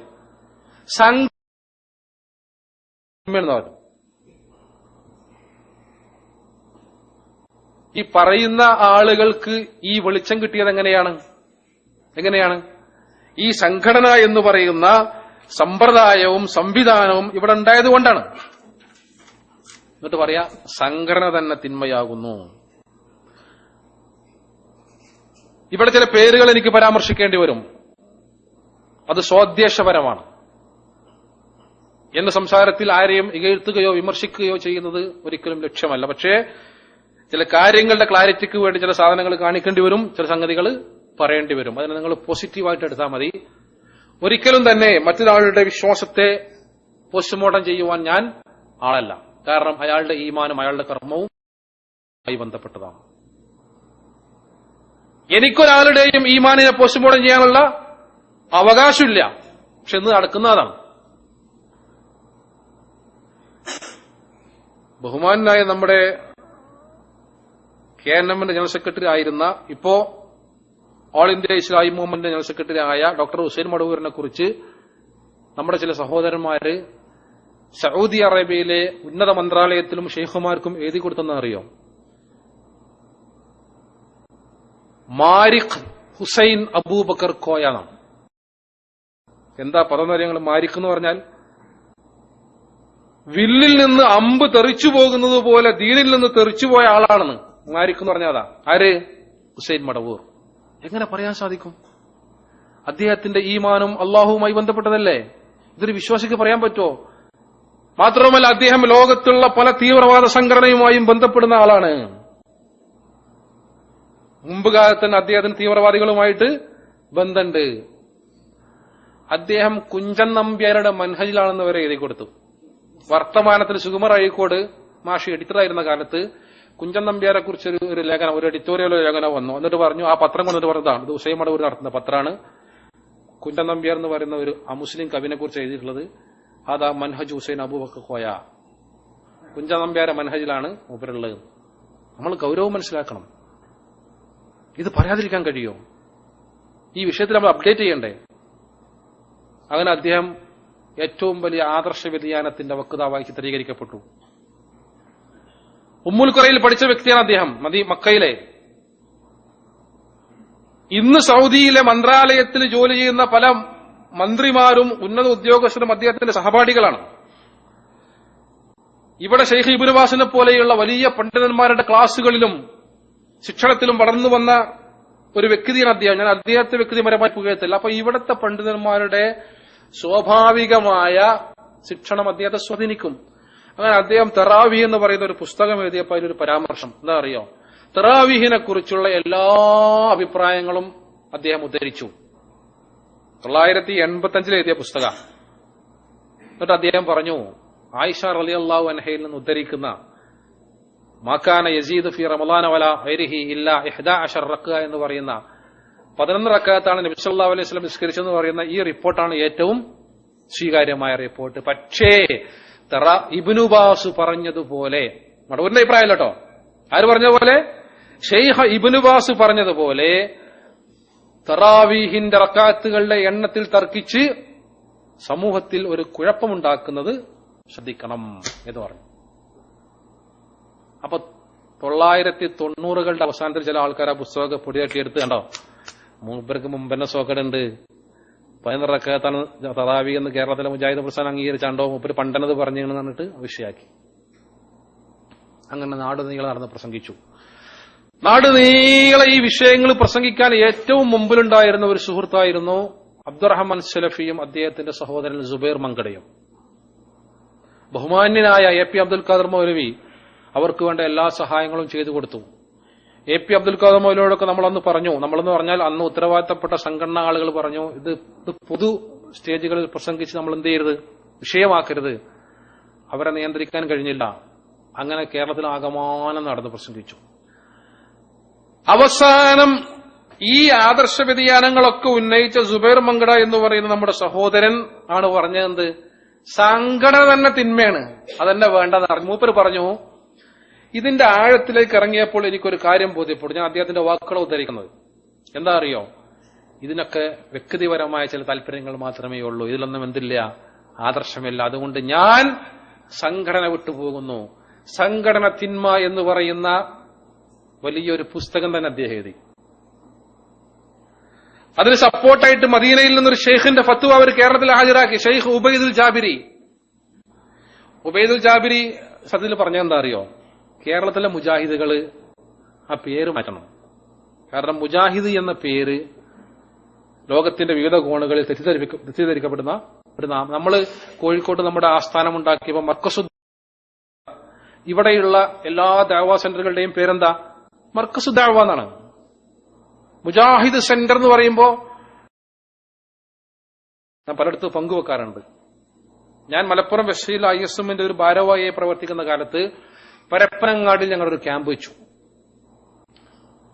അതിൽ പ്രധാനപ്പെട്ട ക്ഷണിതാവാരായിരുന്നു അറിയോ, ചരിത്രകാരനായ ഡോക്ടർ M ഗംഗാധരനായിരുന്നു. അദ്ദേഹം പ്രസംഗിച്ചു. അന്ന് പത്രത്തിലൊരു വാർത്തയുണ്ട്, അത് വായിച്ചിട്ട് അദ്ദേഹം പ്രസംഗിക്കാം. അഫ്ഗാൻ മുജാഹിദുകൾ വെടിനിർത്തി എന്നാണ് വാർത്ത. അപ്പൊ അദ്ദേഹം പറയാണ്, ഇത്രയും കലുഷിതമായ ഈ ഒരു സാമൂഹ്യ അന്തരീക്ഷത്തിൽ മുജാഹിദുകൾ ഇത്തരമൊരു തീരുമാനം എടുത്തതിനെ ഞാൻ അങ്ങേയറ്റം പ്രകീർത്തിക്കുന്നു. ഇതാരാ പറഞ്ഞത്? ചരിത്രകാരനായ ഗംഗാധരൻ. മൂപ്പര മനസ്സിൽ മുജാഹിദ് പറഞ്ഞാൽ അതൊക്കെ ഒന്നാ. 96 തൃശൂരിൽ MSMന്റെ സമ്മേളനം നടന്നു. അന്ന് അവിടുത്തെ കലക്ടർ ടിക്കാറാം മീണ, ഉത്തരേന്ത്യക്കാരനാ. അദ്ദേഹം പ്രസംഗിച്ചെന്താ അറിയോ, ഐ അപ്രീഷിയേറ്റ് ഓൾ മുസ്ലിംസ്, ഞാൻ എല്ലാ മുസ്ലിങ്ങളെയും അഭിനന്ദിക്കുന്നു. കാരണം ഇന്ത്യയുടെ ചരിത്രത്തിന്റെ താളുകളിൽ നിറഞ്ഞു നിൽക്കുന്ന അക്ബർ ചക്രവർത്തിയെ നിങ്ങൾ ഒരു ദിവസം 5 സമയം സ്മരിക്കുന്നു എന്നത് എന്നിൽ ആവേശമുണ്ടാക്കുന്നു. അല്ലാഹു അക്ബർ കേട്ടിട്ട് ഉടനെ തന്നെ അധ്യക്ഷനായിരുന്ന നമ്മുടെ ഹക്ക് സാർ തിരുത്തി കൊടുത്തു, അല്ലാഹു അക്ബറിന്റെ അർത്ഥം അതല്ല സുഹൃത്തെ. ഇതാരാ പറഞ്ഞതെന്നറിയും നിങ്ങള്? IAS കിട്ടിയ ഒരാൾ. ആരാ IAS കാരെന്ന് പറഞ്ഞാൽ ഇന്ത്യൻ അഡ്മിനിസ്ട്രേറ്റീവ് സർവീസ് എന്ന്. ഇന്ത്യയിലെ പ്രധാന മതങ്ങളെ കുറിച്ചൊക്കെ ബേസിക് നോളജ് ഉണ്ടാകുന്നുണ്ട് അവർക്ക്. ടിക്കാറാമീൺ, അതിൽ പല ആളുകളെ കേട്ടിട്ടുണ്ടാവും. 96 നടന്ന അന്നാണ് സാക്കിർ നായിക് നമ്മുടെ മുജാഹിദ് വേദിയിൽ ആദ്യമായി പങ്കെടുത്തത്. 96 സാക്കിർ നായിക് വന്നിട്ടുണ്ട്. അദ്ദേഹം the freedom of women in Islam modernising or outstanding എന്ന് ഔട്ട്ഡേറ്റഡ് എന്ന് പറയുന്ന വിഷയം അവതരിപ്പിച്ചൊന്നു. ഞാൻ പറയുന്നത് ഷെയ്ഖ് ഉബൈദുൽ ജാബിരി മദീന എന്ന് പറഞ്ഞ അതാണ്. എന്താ പറഞ്ഞത്? മുജാഹിദ് എന്നുള്ള പേരുകൾ ഒന്ന് മാറ്റണം. ഇത് മടവൂര് പണ്ടേ പറയാറുണ്ട്. അതും അദ്ദേഹത്തിനെതിരെ വ്യതിയാനം ഉന്നയിക്കാനുള്ള വേറൊരു കാരണമാണ്. നമ്മളോട് പല യോഗങ്ങളിലും മടവൂര് പറയാനുള്ളത്, നമ്മൾ മുജാഹിദ് എന്ന പേര് ഒഴിവാക്കിയിട്ട് അഹ്ലു സുന്നത്ത് വൽ ജമാഅ ആക്കണം. നമ്മളതിന്റെ ആൾക്കാര്, നമ്മളിപ്പോ സുന്നിയെ വിളിക്കലെന്താ, അഹ്ലു സുന്നത്ത് വൽ ജമാഅ എന്നാ. പല്ലില്ലാത്ത ആളെ പല്ലെന്ന് വിളിക്കണ ഒരു പേരാണ്. ഒരു ബന്ധമില്ല പോയിട്ട്. അഹ്ലുൽ ബിദ്അത്ത് വൽ ഖുറാഫ എന്നാണ് സാധാരണയായിട്ട് വിമർശിക്കുന്നവർ പറയാറുള്ളത്. അഹ്ലു സുന്നത്ത് വൽ ജമാഅ എന്നുള്ള പേര് നമ്മളെ സ്വീകരിക്കേണ്ടത്. അഹ്ലെ ഹദീസ്, ഉത്തരേന്ത്യയിൽ നമ്മുടെ സഹോദരന്മാർ സ്വീകരിച്ച പേര് അഹ്ലെ ഹദീസ്, അഹ്ലുൽ ഖുർആൻ ഒക്കെ പറ്റും. അപ്പൊ ഈ ഉബൈദുൽ ജാബിരിയുടെ ഫത്വ ഉയർത്തിക്കാണിച്ചിട്ട് പറഞ്ഞു, സംഘടന തിന്മയാകുന്നു. എന്നിട്ട് എന്താ ചെയ്തത് അറിയോ? പിന്നെ നിലമ്പൂരിൽ ചാലിയാർ പഞ്ചായത്തില് അത്തിക്കാട് എന്ന് പറയുന്നൊരു ഗ്രാമമുണ്ട്. ഇപ്പൊ അവിടെ പോയി കഴിഞ്ഞാൽ ആ ഗ്രാമത്തിൽ ഒരു പ്രത്യേക സ്ഥലത്ത് കുറെ ഭൂമി വാങ്ങിയിട്ട് അവിടെ കുറെ വീടുകൾ. ആരാണ്? എല്ലാ പുരുഷന്മാരും സൗബ് ധരിച്ചിരിക്കുന്നു, എല്ലാവരുടെ തലയിലും തൊപ്പി, എല്ലാവർക്കും വലിയ താടി, സ്ത്രീകളൊക്കെ മുഖം മറച്ചിരിക്കുന്നു. അതാണ് അത്തിക്കാട്ട് ഗ്രാമം. അവിടുത്തെ നേതൃത്വ പദവിയിലിരിക്കുന്നത് പ്രിയപ്പെട്ട സുഹൃത്ത് സഹോദരൻ സുബൈർ മങ്കട. നമ്മളൊക്കെ അദ്ദേഹത്തിന് വേണ്ടി എത്രയോ വേദികൾ ഒരുക്കി കൊടുത്തിട്ടുണ്ട്. ജമാഅത്തെ ഇസ്ലാമിയെ വളരെ ആധികാരികമായി ഗണ്ണിച്ചിരുന്ന ഒരു പണ്ഡിതനാണ് അദ്ദേഹം. അറബി ഭാഷയിൽ അദ്ദേഹത്തിനുള്ള ജ്ഞാനം അപാരമാണ്. പക്ഷെ പിടിവിട്ടുപോയി. എന്താ ചെയ്യാ? മുജാഹിദ് പ്രസ്ഥാനത്തിന്റെ വൃത്തത്തിന്ന് പോയി. ബ്രിട്ടനിലൊക്കെ പിന്നെ വഹാബി സൂഫിസം എന്ന് പറയുന്ന ഒരു പുതിയ ചിന്താഗതി ഉണ്ടെന്ന്. അപ്പോ വഹാബി സൂഫിസം എന്ന് പറഞ്ഞാൽ സൂഫികളുണ്ടല്ലോ. സൂഫികൾ എന്ന് പറഞ്ഞാൽ ഒരു ഗുരുവിന്റെ കീഴിൽ ഇങ്ങനെ ചടഞ്ഞുകൂടി ഇസ്ലാമും അവരുടെ ദീനുമായിട്ട് ഒതുങ്ങിക്കൂടി ഒരു ഇസ്ലാമിലെ ഒരു സന്യാസത്തിന്റെ രൂപത്തിലേക്ക് പോകുന്നതാണ് വഴിവിട്ട സൂഫിസം. വഹാബി സൂഫിസം എന്ന് പറഞ്ഞാൽ സലഫി ആദർശം തന്നെയാണ്, പക്ഷേ ഒരു ഗുരുകുല സമ്പ്രദായത്തിൽ കുറെ ആളുകൾ. ഇവരുടെ വാദങ്ങൾ ചിലതൊക്കെ ഞാൻ മുമ്പ് സൂചിപ്പിച്ചിട്ടുണ്ട് ഇവിടെ. ഒന്ന്, ഖുർആൻ പരിഭാഷപ്പെടുത്താൻ പാടില്ല. നിങ്ങൾ ആലോചിച്ച് നോക്കണം, എന്റെ മുമ്പിൽ ഇരിക്കുന്ന 99% ആളുകളും വിശുദ്ധ ഖുർആനിൽ നിന്ന് വല്ലതും പഠിച്ചിട്ടുണ്ടെങ്കിൽ അത് മഹാനായ അമാനി മൗലവി റഹിമഹുള്ളയുടെ തഫ്സീർന്ന. നമ്മുടെയൊക്കെ വീടുകളിൽ മനസ്സ് നിറഞ്ഞ പോലെ നമ്മുടെ അലമാരയിൽ നിറഞ്ഞിരിക്കുന്ന തഫ്സീർ ഏതാ? മാത്രമല്ല, സുന്നികളായ മുസ്ലിയാക്കന്മാരുടെ ഒക്കെ ലൈബ്രറികളിൽ അലമാരകളിൽ അമാനി മൗലവിയുടെ തഫ്സീറുണ്ട്. ജമാഅത്ത് സുഹൃത്തുക്കൾ അത് വാങ്ങി വെക്കുന്നുണ്ട്. ഇത്ര മഹോന്നതമായ അറബി ഭാഷയിലായിരുന്നുവെങ്കിൽ ലോകോത്തരമായ ഒരു തഫ്സീറാകുമായിരുന്നു അതെന്നാണ്. 20 വർഷം കൊണ്ടാണ് അമാനി മൗലവി അത് എഴുതി പൂർത്തിയാക്കിയത്. ആദ്യകാലത്ത് അലി മൗലവി ഉണ്ടായിരുന്നു. അലി മൗലവി അബ്ദുസ്സലാം സ്വലമിയുടെ പിതാവ്, അദ്ദേഹം മരണപ്പെട്ടു. പിന്നെ അമാനി മൗലവി ഒറ്റക്ക്, ജാബിർ റഹ്മാനൊക്കെ പറയാറുണ്ട്, വല്ലിപ്പ ഇങ്ങനെ ഒരു വെളുക്കും കത്തിച്ച് വെച്ചൊരു പലകന്റെ മുകളിലും പേപ്പർ വെച്ച് ഇങ്ങനെ എഴുതിയിരുന്നു. എന്താ ഞങ്ങൾക്ക് മനസ്സിലായിരുന്നില്ല. 20 കൊല്ലക്കാലം. ഞാൻ മനസ്സിലാക്കുന്നത് അള്ളാഹു ഈ ഒരു കാര്യത്തിന് വേണ്ടി പ്രത്യേകമായി തെരഞ്ഞെടുത്തയച്ച ഒരു വലിയാണ് അമാനി മൗലവി എന്ന് എന്റെ വിലയിരുത്തല്. കാരണം വെച്ച് കഴിഞ്ഞാല് ഇത് എഴുതി പൂർത്തിയാക്കിയിട്ട് അധിക കാലം അമാനി മൗലവി ജീവിച്ചിട്ടില്ല. അദ്ദേഹത്തിന്റെ ഖബറിലേക്ക് ഇന്ന് ഒഴുകിക്കൊണ്ടിരിക്കുന്ന പ്രതിഫലം എത്രയാണ്? സുബൈറും അദ്ദേഹത്തിന്റെ ആളുകളും ഇന്ന് വാദിച്ചുകൊണ്ടിരിക്കുന്നത് അമാനി മൗലവിയുടെ പുറത്തിറങ്ങിയിട്ടുള്ള തഫ്സീറുകൾ മുഴുവൻ കത്തിച്ചു കളയണമെന്നാണ്. കാരണം അതിൽ മുഴുവൻ മുഅ്തസിലിയാക്കളുടെ വിശ്വാസമാകുന്നു. ചില പദപ്രയോഗങ്ങളൊക്കെ ഉണ്ട്, നമുക്കൊന്നും തിരിയില്ല.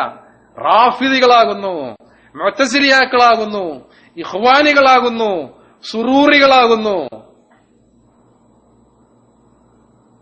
എന്താ പറയുന്നത്? അമാനി മൗലവി അദ്ദേഹത്തിന്റെ പഠനത്തിന്റെയും ചിന്തയുടെയും അടിസ്ഥാനത്തിൽ അന്ന് എഴുതിയ കാര്യങ്ങളിൽ ചില പോരായ്മകൾ ഉണ്ടായിരിക്കാം. പക്ഷെ അതൊക്കെ കത്തിച്ചു കളയണം എന്നൊക്കെ പറയുന്നത് വളരെ ഗൗരവമുള്ള കാര്യമല്ലേ? അപ്പൊ പരിഭാഷപ്പെടുത്താൻ പാടില്ല. രണ്ടാമത്, ഖുതുബ അറബി ഭാഷയിൽ നടത്താൻ പാടുള്ളൂ. അതിനെന്താ പരിഹാരം? മുസ്ലിങ്ങളൊക്കെ അറബി പഠിക്കണം. അറബി അല്ലാത്ത ഭാഷയിൽ ഖുതുബ നടത്താൻ പാടില്ല. ഇത് ആരാ പറയുന്നത് അറിയോ? ഇസ്ലാഹി പ്രസ്ഥാനത്തിൽ നിന്ന് പിരിഞ്ഞുപോയിരിക്കുന്ന കുറെ സഹോദരന്മാരാണ്. അവരെന്ന് അത്തിക്കാട്ട് ഒരു സലഫി ഗ്രാമം സ്ഥാപിച്ചിരിക്കുന്നു. സമൂഹവുമായി അവർക്ക് യാതൊരു ബന്ധമില്ല. ഓൺലൈൻ രംഗത്ത് അവരുടെ ഏറ്റവും നിറഞ്ഞു നിൽക്കുന്ന ഒരു സുഹൃത്തുണ്ട്, ബഷീർ എന്ന് പറയും, പുത്തൂരുള്ള ബഷീർ. അദ്ദേഹം പിന്നെ ഒരു യാമ്പൂർ വന്നിരുന്നു ഒരു 6 മാസം മുമ്പ്. അദ്ദേഹവുമായി നമ്മളൊക്കെ ഇമെയിൽ മുഖേനൊക്കെ ബന്ധമുണ്ട്. അപ്പൊ അദ്ദേഹത്തെ കാണാൻ, ഞാൻ അവിടെ യാമ്പൂരുണ്ടെന്ന് പറഞ്ഞപ്പോൾ അദ്ദേഹം കാണണമെന്ന് പറഞ്ഞു. അങ്ങനെ കണ്ടു സംസാരിച്ചു. അപ്പൊ അദ്ദേഹം ഇന്ന ദഅവത്ത് നടത്താനാണ് വന്നത്. അൽഹംദുലില്ലാ. അദ്ദേഹം നല്ല പാണ്ഡിത്യമുള്ള ഒരു ചെറുപ്പക്കാരനാണ്. സ്വന്തം പഠിച്ചുണ്ടാക്കി അങ്ങനെ അറബി ഭാഷയിലൊക്കെ കഴിവൊക്കെ ഉണ്ട്. പക്ഷെ അദ്ദേഹം പറഞ്ഞു, ഇങ്ങനെ നമ്മൾ ദീനിയായ കാര്യങ്ങൾ എന്ത് ചെയ്യാൻ പാടില്ല, തർക്കം പാടില്ല. ദീൻ അങ്ങോട്ടും ഇങ്ങോട്ടും പറയാൻ നമുക്ക് ബാധ്യതയില്ല. മാത്രമല്ല, ദഅവത്ത് എന്ന് പറയുന്നത് നമുക്ക് ബാധ്യതയേ ഇല്ല. അവരുടെ മറ്റൊരു വാദ, നമുക്കൊന്നും ബാധ്യതയില്ല, ദഅവത്ത് ബാധ്യതയില്ല. അംറും ബിൽ മഅറൂഫ് നഹീൻ അനിൽ മുൻകർ എന്ന് പറഞ്ഞു. ദീൻ നമ്മൾ പഠിക്കേണ്ടത് ഇരുത്തം വന്ന കിബാറുൽ ഉലമാക്കളിൽ നിന്ന് മാത്രമാണ്. അപ്പൊ അവർ ക്ലാസ്സിന് പോകാറുള്ള സാധാരണ മക്കയിലും മദീനയിലൊക്കെ ഉള്ള ഷെയ്ഖുമാരുടെ പിന്നെ ക്ലാസ്സിനാണ് അവർ പോവുക. നല്ല കാര്യമാണ്. പക്ഷെ അത് മാത്രമേ ഉള്ളൂ. മദനിന്റെ പ്രസംഗം നമുക്ക് കേൾക്കാൻ പാടില്ല അവരുടെ അഭിപ്രായത്തിൽ. കാരണം മദനി അവരുടെ അഭിപ്രായത്തിൽ ഇരുത്തം വന്ന പണ്ഡിതനല്ല. അപ്പൊ ഞാൻ ചോദിച്ചു അദ്ദേഹത്തോട്, ഞാൻ എന്റെ നേരിട്ട് അനുഭവം പറയാം, കൺവിൻസ് ആവാൻ വേണ്ടി.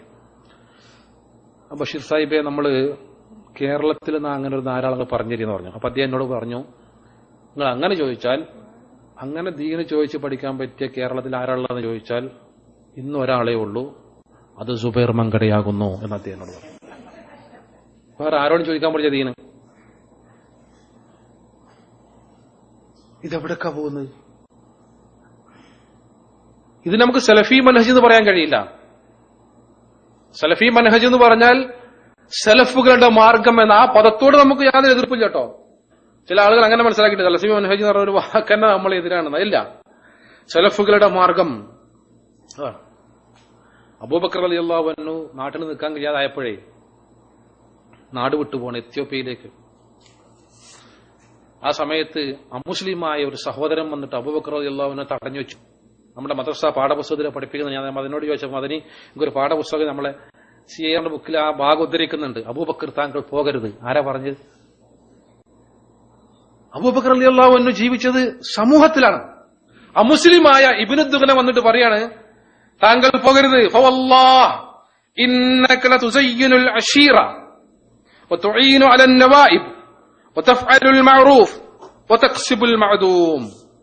അബൂബക്കർ താങ്കൾ പോകരുത്. താങ്കൾ നമുക്ക് ഈ സമൂഹത്തിന് ആവശ്യമുണ്ട്. നിങ്ങൾ കുടുംബബന്ധം ചേർക്കുന്ന ആളാണ്. കാലവിപത്തുകൾ ഉണ്ടാകുമ്പോൾ സഹായവുമായി വരുന്ന ആളാണ് താങ്കൾ. പാവങ്ങളെ സഹായിക്കുന്ന ആളാണ്. മടങ്ങി വരൂ, മദീനയിലേക്ക് മടങ്ങി വരൂ എന്ന് പറഞ്ഞു.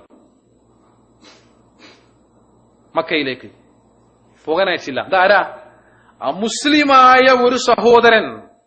നമ്മളിങ്ങനെ ഒരു ഒറ്റപ്പെട്ട സ്ഥലത്ത് പോയിട്ട് ജനങ്ങളായിട്ട് വന്നൊരു ബന്ധമില്ലാതെ നമ്മളിങ്ങനെ പ്രത്യേക ജീവികളായി നടന്നാൽ മാത്രവുമല്ല, നോക്കൂ നിങ്ങൾ, മക്കയിൽ നിന്ന് മദീനയിലേക്ക് നബി സല്ലല്ലാഹു അലൈഹി വസല്ലമ ഹിജ്റ പോകുമ്പോൾ പ്രവാചകൻ സല്ലല്ലാഹു അലൈഹി വസല്ലമയുടെ വഴികാട്ടി ആരാണ്? അബ്ദുല്ലാഹി ഇബ്നു ഉറൈഖ. ആരാത്? നല്ല 1 നമ്പർ കാഫിറ, മുസ്ലിമായിട്ടില്ല. അവിശ്വാസിയായ ഉറൈഖയാണ് നബിയുടെ വഴികാട്ടിയായി വരുന്നത്. എന്നെ ഇയാൾ ചതിക്കൂലെന്ന് നബിക്കറിയാം. ഈ മനുഷ്യനെ ഒരിക്കലും ഞാൻ ഒറ്റുകൊടുക്കാൻ പാടില്ല. ആർക്കറിയാം? അബ്ദുല്ലാഹി ഇബ്നു ഉറൈഖക്കും അറിയാം. സമൂഹത്തിലായി ജീവിച്ചത്, സമൂഹത്തിന് മാറിയിട്ടല്ല. അതുകൊണ്ട് ഒരിക്കലും അംഗീകരിക്കാൻ പറ്റില്ല. ഇസ്ലാഹി പ്രസ്ഥാനത്തിന്റെ ചരിത്രവും പാരമ്പര്യവും, ഇസ്ലാമിന്റെ ചരിത്രവും പാരമ്പര്യവും അതാണ്. അപ്പൊ ഇങ്ങനെ വാദമുള്ള കുറെ ആളുകൾ ഉണ്ടായിരുന്നു നമ്മുടെ സംഘടനയിൽ. അവര് പതുക്കെ വന്നിട്ട് എന്ത് ചെയ്യുന്ന പറയും, നമ്മുടെ സംഘടനയെ, ഞാൻ പറയുന്ന പോയിന്റ് നിങ്ങൾ പ്രത്യേകം ശ്രദ്ധിക്കണം, നമ്മുടെ സംഘടനയെയും ശൈലിയെയും ആദർശത്തെയും ഒക്കെ ഈ ഒരു ലൈനിൽ കൊണ്ടുപോകാൻ വേണ്ടി പണിയെടുത്തു. അപ്പൊ കുറെ ആളുകൾ ഇതിന്റെ പിന്നാലെ കൂടി. ശരിയാണ്. ഇക്കരങ്ങോട്ട് വിട്ടു എന്നാ അത്തിക്കാട്ടെത്തിയതുമില്ല. ഇപ്പൊ അങ്ങനെയുള്ളത് ചെകുത്താനും നടുക്കടലിന്റെ അടിയിൽ എന്ന് പറയില്ലേ, നടുക്കടലിന്റെ അടിയിലല്ലെങ്കിലും ചെകുത്താനുമായി പണഞ്ഞു കിടക്കണം. ഇപ്പൊ സംഭവിച്ചിരിക്കുന്നതാണ്. ഈ ഒരു ചിന്താധാരയിലേക്ക് സമൂഹത്തിൽ നിന്നകന്ന് വിശ്വാസരംഗത്ത് തീവ്രമായ നിലപാടുകൾ പുലർത്തി നമ്മൾ മനസ്സിലാക്കേണ്ട ഒരു കാര്യം, നമ്മൾ ജീവിക്കുന്ന കേരളം എന്ന് പറഞ്ഞ ഒരു ബഹുമത സമൂഹമാണ്. എന്റെ അയൽവാസി ക്രൈസ്തവനായിരിക്കാം, എന്റെ ഓഫീസിൽ ജോലി ചെയ്യുമ്പോൾ ഇപ്പുറത്തിരിക്കുന്ന ആൾ ഹൈന്ദവനായിരിക്കാം. അവരോടൊക്കെ ഞാനൊരു ശൈലി സ്വീകരിക്കുന്നുണ്ട്. കേരളത്തിൽ നമ്മൾ ജീവിക്കുന്ന സമൂഹം അതാണ്. നമ്മൾ സൗദി അറേബ്യയിൽ ഇവിടുത്തെ ശൈലി മുഴുവൻ അങ്ങോട്ട് ഇറക്കുമതി ചെയ്യാൻ ശ്രമിച്ചാൽ അപകടമാണ്. ഇവിടെ പള്ളികളുടെ മുമ്പിലൊക്കെ കാണാം പലപ്പോഴും ഒരു പോസ്റ്റർ, സിഹ്ർ ചെയ്യാൻ ഉപയോഗിക്കുന്ന സാധനങ്ങൾ, മുടി, നഖം, ചീർപ്പ്. ഇത് നമ്മൾ കൊണ്ടുപോയിട്ട് കേരളത്തിൽ പള്ളിന് മുമ്പിൽ കൊണ്ടുപോയിട്ട് എങ്ങനെ ഉണ്ടാവും? കാരണം അമ്മാതിരി സാധനങ്ങളൊക്കെ കുഴിച്ചു മൂടിയിട്ടാണ് ഈ പണ്ഡിതന്മാരൊക്കെ പോയത്. പിന്നെ നമ്മളെ പോസ്റ്റർ ഒട്ടിക്കണം.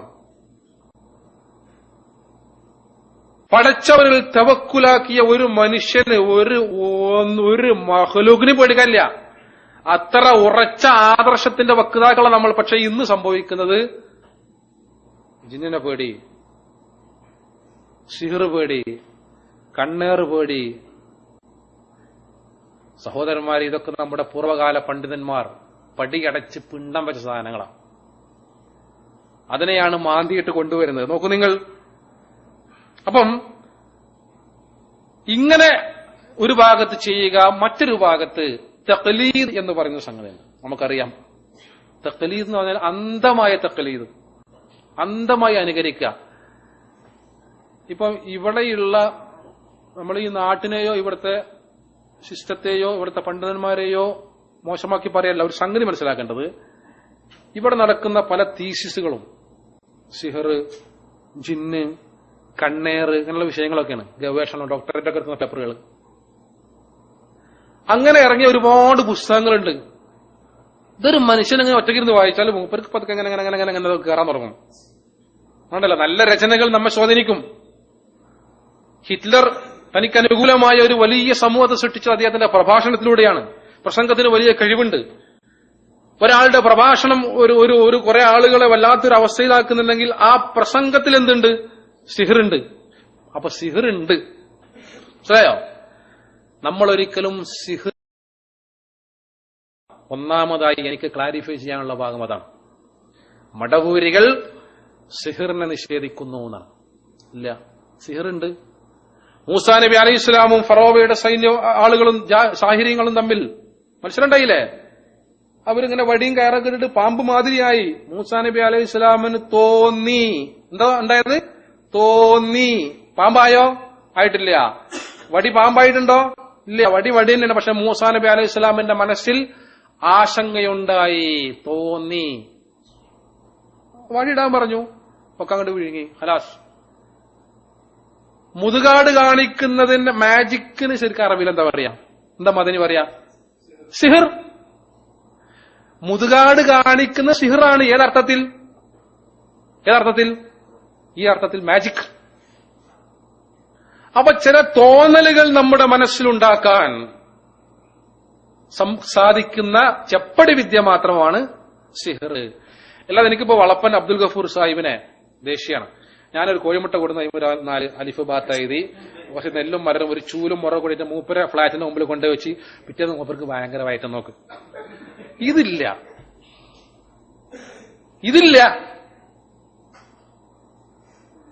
സിഹിർ മൂലം ഒരാളെ കൊല്ലുക, പ്രത്യേകിച്ച് ഒരു വിശ്വാസിയെ സംബന്ധിച്ച് അത് ഒരിക്കലും ബാധിക്കുകയില്ല. കാരണം ഫഇദാ അസംത ഫതവക്കൽ അലല്ലാഹ്. ഇങ്ങനെ പ്രസംഗിച്ചിട്ട് ആൾക്കാർക്ക് ഇഷ്കാലം ഉണ്ടാക്കുക. എന്ത് സുഖാണ്. ബാൽത്താക്കരനൊക്കെ ഒരു എത്ര സാഹചര്യങ്ങൾ ഇന്ത്യരായിത്തരങ്ങള് ബാൽത്താക്കരനെ ശരിയാക്കാൻ ഒറ്റ സിഹറാണ്ട് ചെയ്താൽ പോരെ? കണ്ടോ ബുദ്ധി ഇതാണ് ബുദ്ധി ഉപയോഗിക്കുന്നു. NP അബ്ദുൽ ഖാദർ മൗലവി നമ്മളെ കുറിച്ചുള്ള ആരോപണം കേട്ടോ, നമ്മൾ ബുദ്ധി ഉപയോഗിക്കുന്നതാണ്. മടവൂരി ബുദ്ധി ഉപയോഗിക്കുന്നു. ഇപ്പൊ ഞാൻ പറഞ്ഞ കോലത്തിലാണ് ഇപ്പൊ ബാൽത്താക്കരനെ കൊല്ലം ഉപയോഗിച്ചുകൂടെ കണ്ടോ? നബി സല്ലല്ലാഹു അലൈഹി വസല്ലം സിഹിറുണ്ടെന്ന് പറഞ്ഞു, മടവൂരി ബുദ്ധി ഉപയോഗിക്കുന്നു. അപ്പൊ NP പണ്ട് പറഞ്ഞൊരു കഥ എനിക്ക് ഓർമ്മ വരാം, അദ്ദേഹത്തിന്റെ പ്രസംഗത്തിൽ കേട്ടത്. ഒരു റൂമിൽ താമസിക്കുന്നവരാണ് തമിഴ്നാട്ടുകാരനും മലയാളിയും. അപ്പൊ അണ്ണാച്ചി പറയാണെന്തറിയോ, നിങ്ങൾക്ക് മലയാളിക്ക് ഭയങ്കര ബുദ്ധിയാട്ടോ, എങ്ങനെ ഈ ബുദ്ധി ഉണ്ടായത്? അപ്പോ മലയാളി പറഞ്ഞോ, ഭയങ്കര സാധനം. മൂപ്പര് പറഞ്ഞോ, ഇത് പ്രത്യേക സാധനമുണ്ട്, അത് കഴിച്ചാൽ ബുദ്ധി കൂടും. എന്നാ എനിക്ക് അത് മൂപ്പര് 50 ഉറുപ്പിക എടുത്തിട്ട് പറഞ്ഞു, എനിക്ക് നാളെ ഒന്ന് കൊണ്ടുവരണം. പിറ്റേന്ന് ഒരു പൊതി കൊണ്ടുവന്ന് കൊടുക്കുക. ഇത് തുറന്നു നോക്കിയപ്പോ ഈ ഉണങ്ങിയ അയിലയുടെ തലയാണെന്നാണ്. അപ്പൊ ഇത് തമിഴ്നാട്ടുകാരൻ ഇത് തുറന്നു നോക്കിയിട്ട് പറയണ, ഇത് മീന്റെ തലയാണല്ലോ. അപ്പൊ മലയാളി പറയാം, കണ്ടോ കഴിച്ചിട്ടില്ല, അപ്പോഴത്തേക്ക് ബുദ്ധി കൂടി, ബുദ്ധി മനസ്സിലായില്ലേ? കണ്ടിട്ടുള്ള സാധനം. ഇതേമാതിരിയാണ് നമ്മള് സഹോദരന്മാരെ ബുദ്ധി ഉപയോഗിക്കാന്ന് പറഞ്ഞാൽ ഇതിൽ ബുദ്ധി ഉപയോഗിക്കണ്ടേ? ഇസ്രായേലിന്റെ ആക്രമണത്തിൽ ഫലസ്തീനി ജനതയും ലോക മുസ്ലിം സമൂഹവും ദുഃഖിക്കുന്നു. അവിടുത്തെ കുഞ്ഞുങ്ങൾ കശാപ്പ് ചെയ്യപ്പെടുന്നു. ഒരാൾ മരിക്കാത്ത ഒരു വീട് പോലും അവിടെ ഇല്ലാന്നാണ്. ഫലസ്തീൻ തെരുവുകളിൽ യുവാക്കളുടെ മയ്യത്തും വഹിച്ചുകൊണ്ട്, അല്ലാഹു അക്ബർ വഹിച്ചുകൊണ്ട് ആളുകൾ നടന്നു പോകുന്നു. ഫലസ്തീനികൾക്ക് എന്ത് കുഴപ്പമുണ്ടെങ്കിലും അവർ പരീക്ഷിക്കപ്പെടുന്ന സമൂഹമാണ്. നമ്മൾ അവരുടെ ദുഃഖത്തിൽ പങ്കുചേരുന്നു. മുസ്ലിം എഴുത്തുകാർ അവർക്ക് വേണ്ടി എഴുതുന്നു, പ്രസംഗിക്കുന്നു. എന്നാ ഇസ്രായേലിന്റെ പ്രധാനമന്ത്രി വന്നാണ്ട് നമ്മൾ സിഹർ ചെയ്തിട്ട് കാശി കളയാം. അങ്ങനെയുള്ള സംഭവമില്ല. അതാണ് ഈ സിഹറിന്റെ ഹഖീഖത്തുമായി ബന്ധപ്പെട്ട് നമ്മുടെ മനസ്സിൽ. ഇവിടെ നമ്മൾ കഴിഞ്ഞ മാസം നമ്മുടെ പണ്ഡിതന്മാരോട് ദൗറ നടത്തിയിരുന്നു. ഈ വിഷയങ്ങൾക്ക് നമുക്ക് കാഴ്ചപ്പാടുകളുണ്ട്. മടവൂരിക്ക് കാഴ്ചപ്പാട് ഞാനാ, 2 കണ്ണ് തെച്ചുണ്ട്, നമുക്ക് ഒരു കുഴപ്പമില്ല. അപ്പൊ സഹോദരന്മാരെ, നമ്മളൊരിക്കലും സിഹിർ ഇല്ല എന്ന് പറയേണ്ട, സിഹിർ ഉണ്ട്. പക്ഷേ മനുഷ്യനിൽ ചില തോന്നലുകൾ ഉണ്ടാക്കുന്ന, വസ്വാസ് ഉണ്ടാക്കുന്ന, ഭാര്യ ഭർത്താക്കന്മാർക്കിടയിൽ കുഴപ്പമുണ്ടാക്കുന്ന പറഞ്ഞില്ലേ, അതെന്താണ്? വസ്വാസ് ഉണ്ടാക്കിയിട്ട് കുഴപ്പമുണ്ടാക്കാം. കെട്ടുകളിൽ ഊതെന്ന് പറയുന്ന അല്ലത് യുവസ്വിസു ഫീ സുദൂരിന്നാസ്, മിനൽ ജിന്നത്തി വന്നാസ്.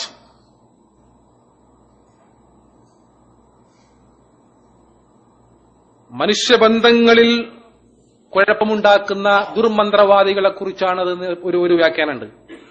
ദുർമന്ത്രം നടത്തുക. അപ്പൊ ഇങ്ങനെ തോന്നലുകൾ ഉണ്ടാക്കാൻ സാധിക്കുമെന്നല്ലാതെ ഒരാളെ സിഹർ കൊണ്ട് കൊലപ്പെടുത്താനോ, ഇത് പഴയ നാട്ടിൽ ഒടിയം മറിയ, സിഹർ കൂടുക, ജിന്ന് കൂടുക എന്നൊക്കെ പറഞ്ഞിട്ട് എന്തൊക്കെ പ്രശ്നങ്ങളായിരുന്നു. ചേക്കുട്ടിപ്പാപ്പ, ഗുളികൻ എന്നൊക്കെ പറഞ്ഞിട്ട് തിരിഞ്ഞും മറിയും നടക്കാൻ കഴിയാത്ത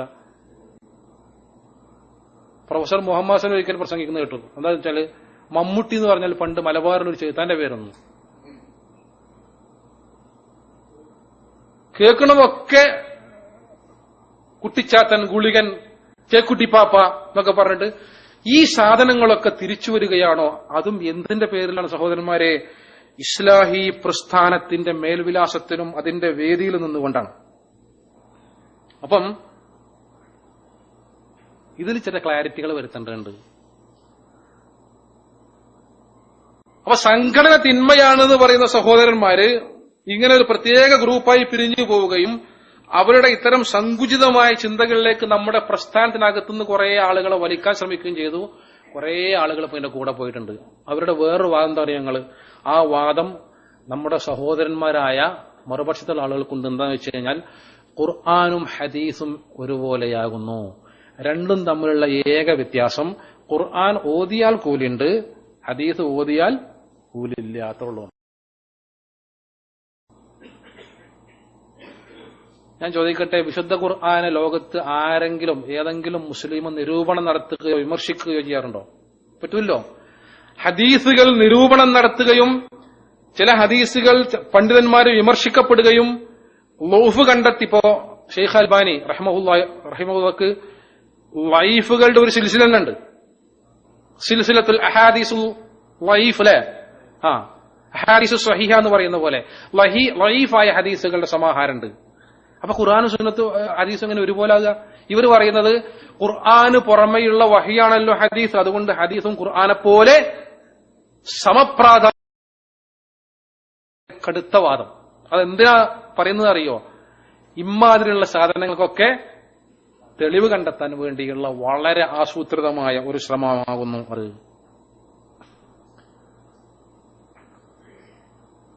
അങ്ങനെ ചില ആളുകൾ പൊതുരംഗത്ത് പ്രത്യക്ഷപ്പെട്ടു. ഇനി ഞാൻ കാണിക്കാൻ പോകുന്ന കാര്യങ്ങളിൽ പല കാര്യങ്ങളും നിങ്ങൾ കണ്ടതായിരിക്കും. പക്ഷേ ചില വിശദീകരണങ്ങളോടുകൂടി അതിവിടെ പറയേണ്ടതുണ്ട്, കാര്യങ്ങൾ ബോധ്യപ്പെടുത്തേണ്ടതുണ്ട്. അതുകൊണ്ട് ഇനി നമുക്ക് നമ്മുടെ വിഷ്വൽ സെഷനിലേക്ക് പോവാം. ഡോക്ടർ സുബൈർ എന്ന് പറഞ്ഞിട്ട് ഒരു സുഹൃത്ത്, അദ്ദേഹമാണ് ഈ ജിന്നുമായി ബന്ധപ്പെട്ട, സിഹറുമായി ബന്ധപ്പെട്ട ഇത്തരം വിശ്വാസങ്ങളൊക്കെ ആദ്യമായി പ്രസംഗിച്ചു വന്നത്. സുബൈർ മങ്കടയും ആ രംഗത്ത് വന്നു. പിന്നീട് ISMന്റെ അവരുടെ ഭാഗത്തുള്ള സംസ്ഥാന വൈസ് പ്രസിഡന്റായ ഷംസുദ്ദീൻ പാലത്ത് അത് ഏറ്റുപിടിച്ചു. സക്കരിയ സുലാഹി അത് വ്യാപകമായി ഏറ്റെടുത്തു. ഇപ്പൊ ഇന്ന് സൗദി അറേബ്യയിലെ അവരുടെ ഭാഗത്തുള്ള ഏതാണ്ട് എല്ലാ സെന്ററുകളിലും ഒരു 80% ആളുകൾ ഈ വിശ്വാസക്കാരാണ്. 80%. അപ്പോഴാണ് സംഘടനാ നേതൃത്വം ഉണർന്നത്. നമ്മള് ഒന്ന് ഉറങ്ങിപ്പോയി, സംഘടന ഹൈജാക്ക് ചെയ്യപ്പെട്ടിരിക്കുന്നു. സങ്കടകരമാണ്. ജിന്ന് പറഞ്ഞാൽ മറ്റൊരു സമൂഹമാണ്. ഖുർആൻ ചോദിക്കുന്നില്ലേ, നിങ്ങളിൽ രണ്ട് വിഭാഗങ്ങളിൽ അള്ളാഹുവിന്റെ അനുഗ്രഹത്തെ ഏതൊന്നിനെയാണ് നിങ്ങൾ നിഷേധിക്കുന്നത്? നബി സല്ലല്ലാഹു അലൈഹി വസല്ലം ജിന്നുകൾക്കും മനുഷ്യർക്കുമുള്ള പ്രവാചകനാണ്. പക്ഷെ നമ്മളും അവരും തമ്മിലൊന്നുമില്ല, ഒരു ബന്ധമില്ല. അവർക്ക് വേറെ ലോകം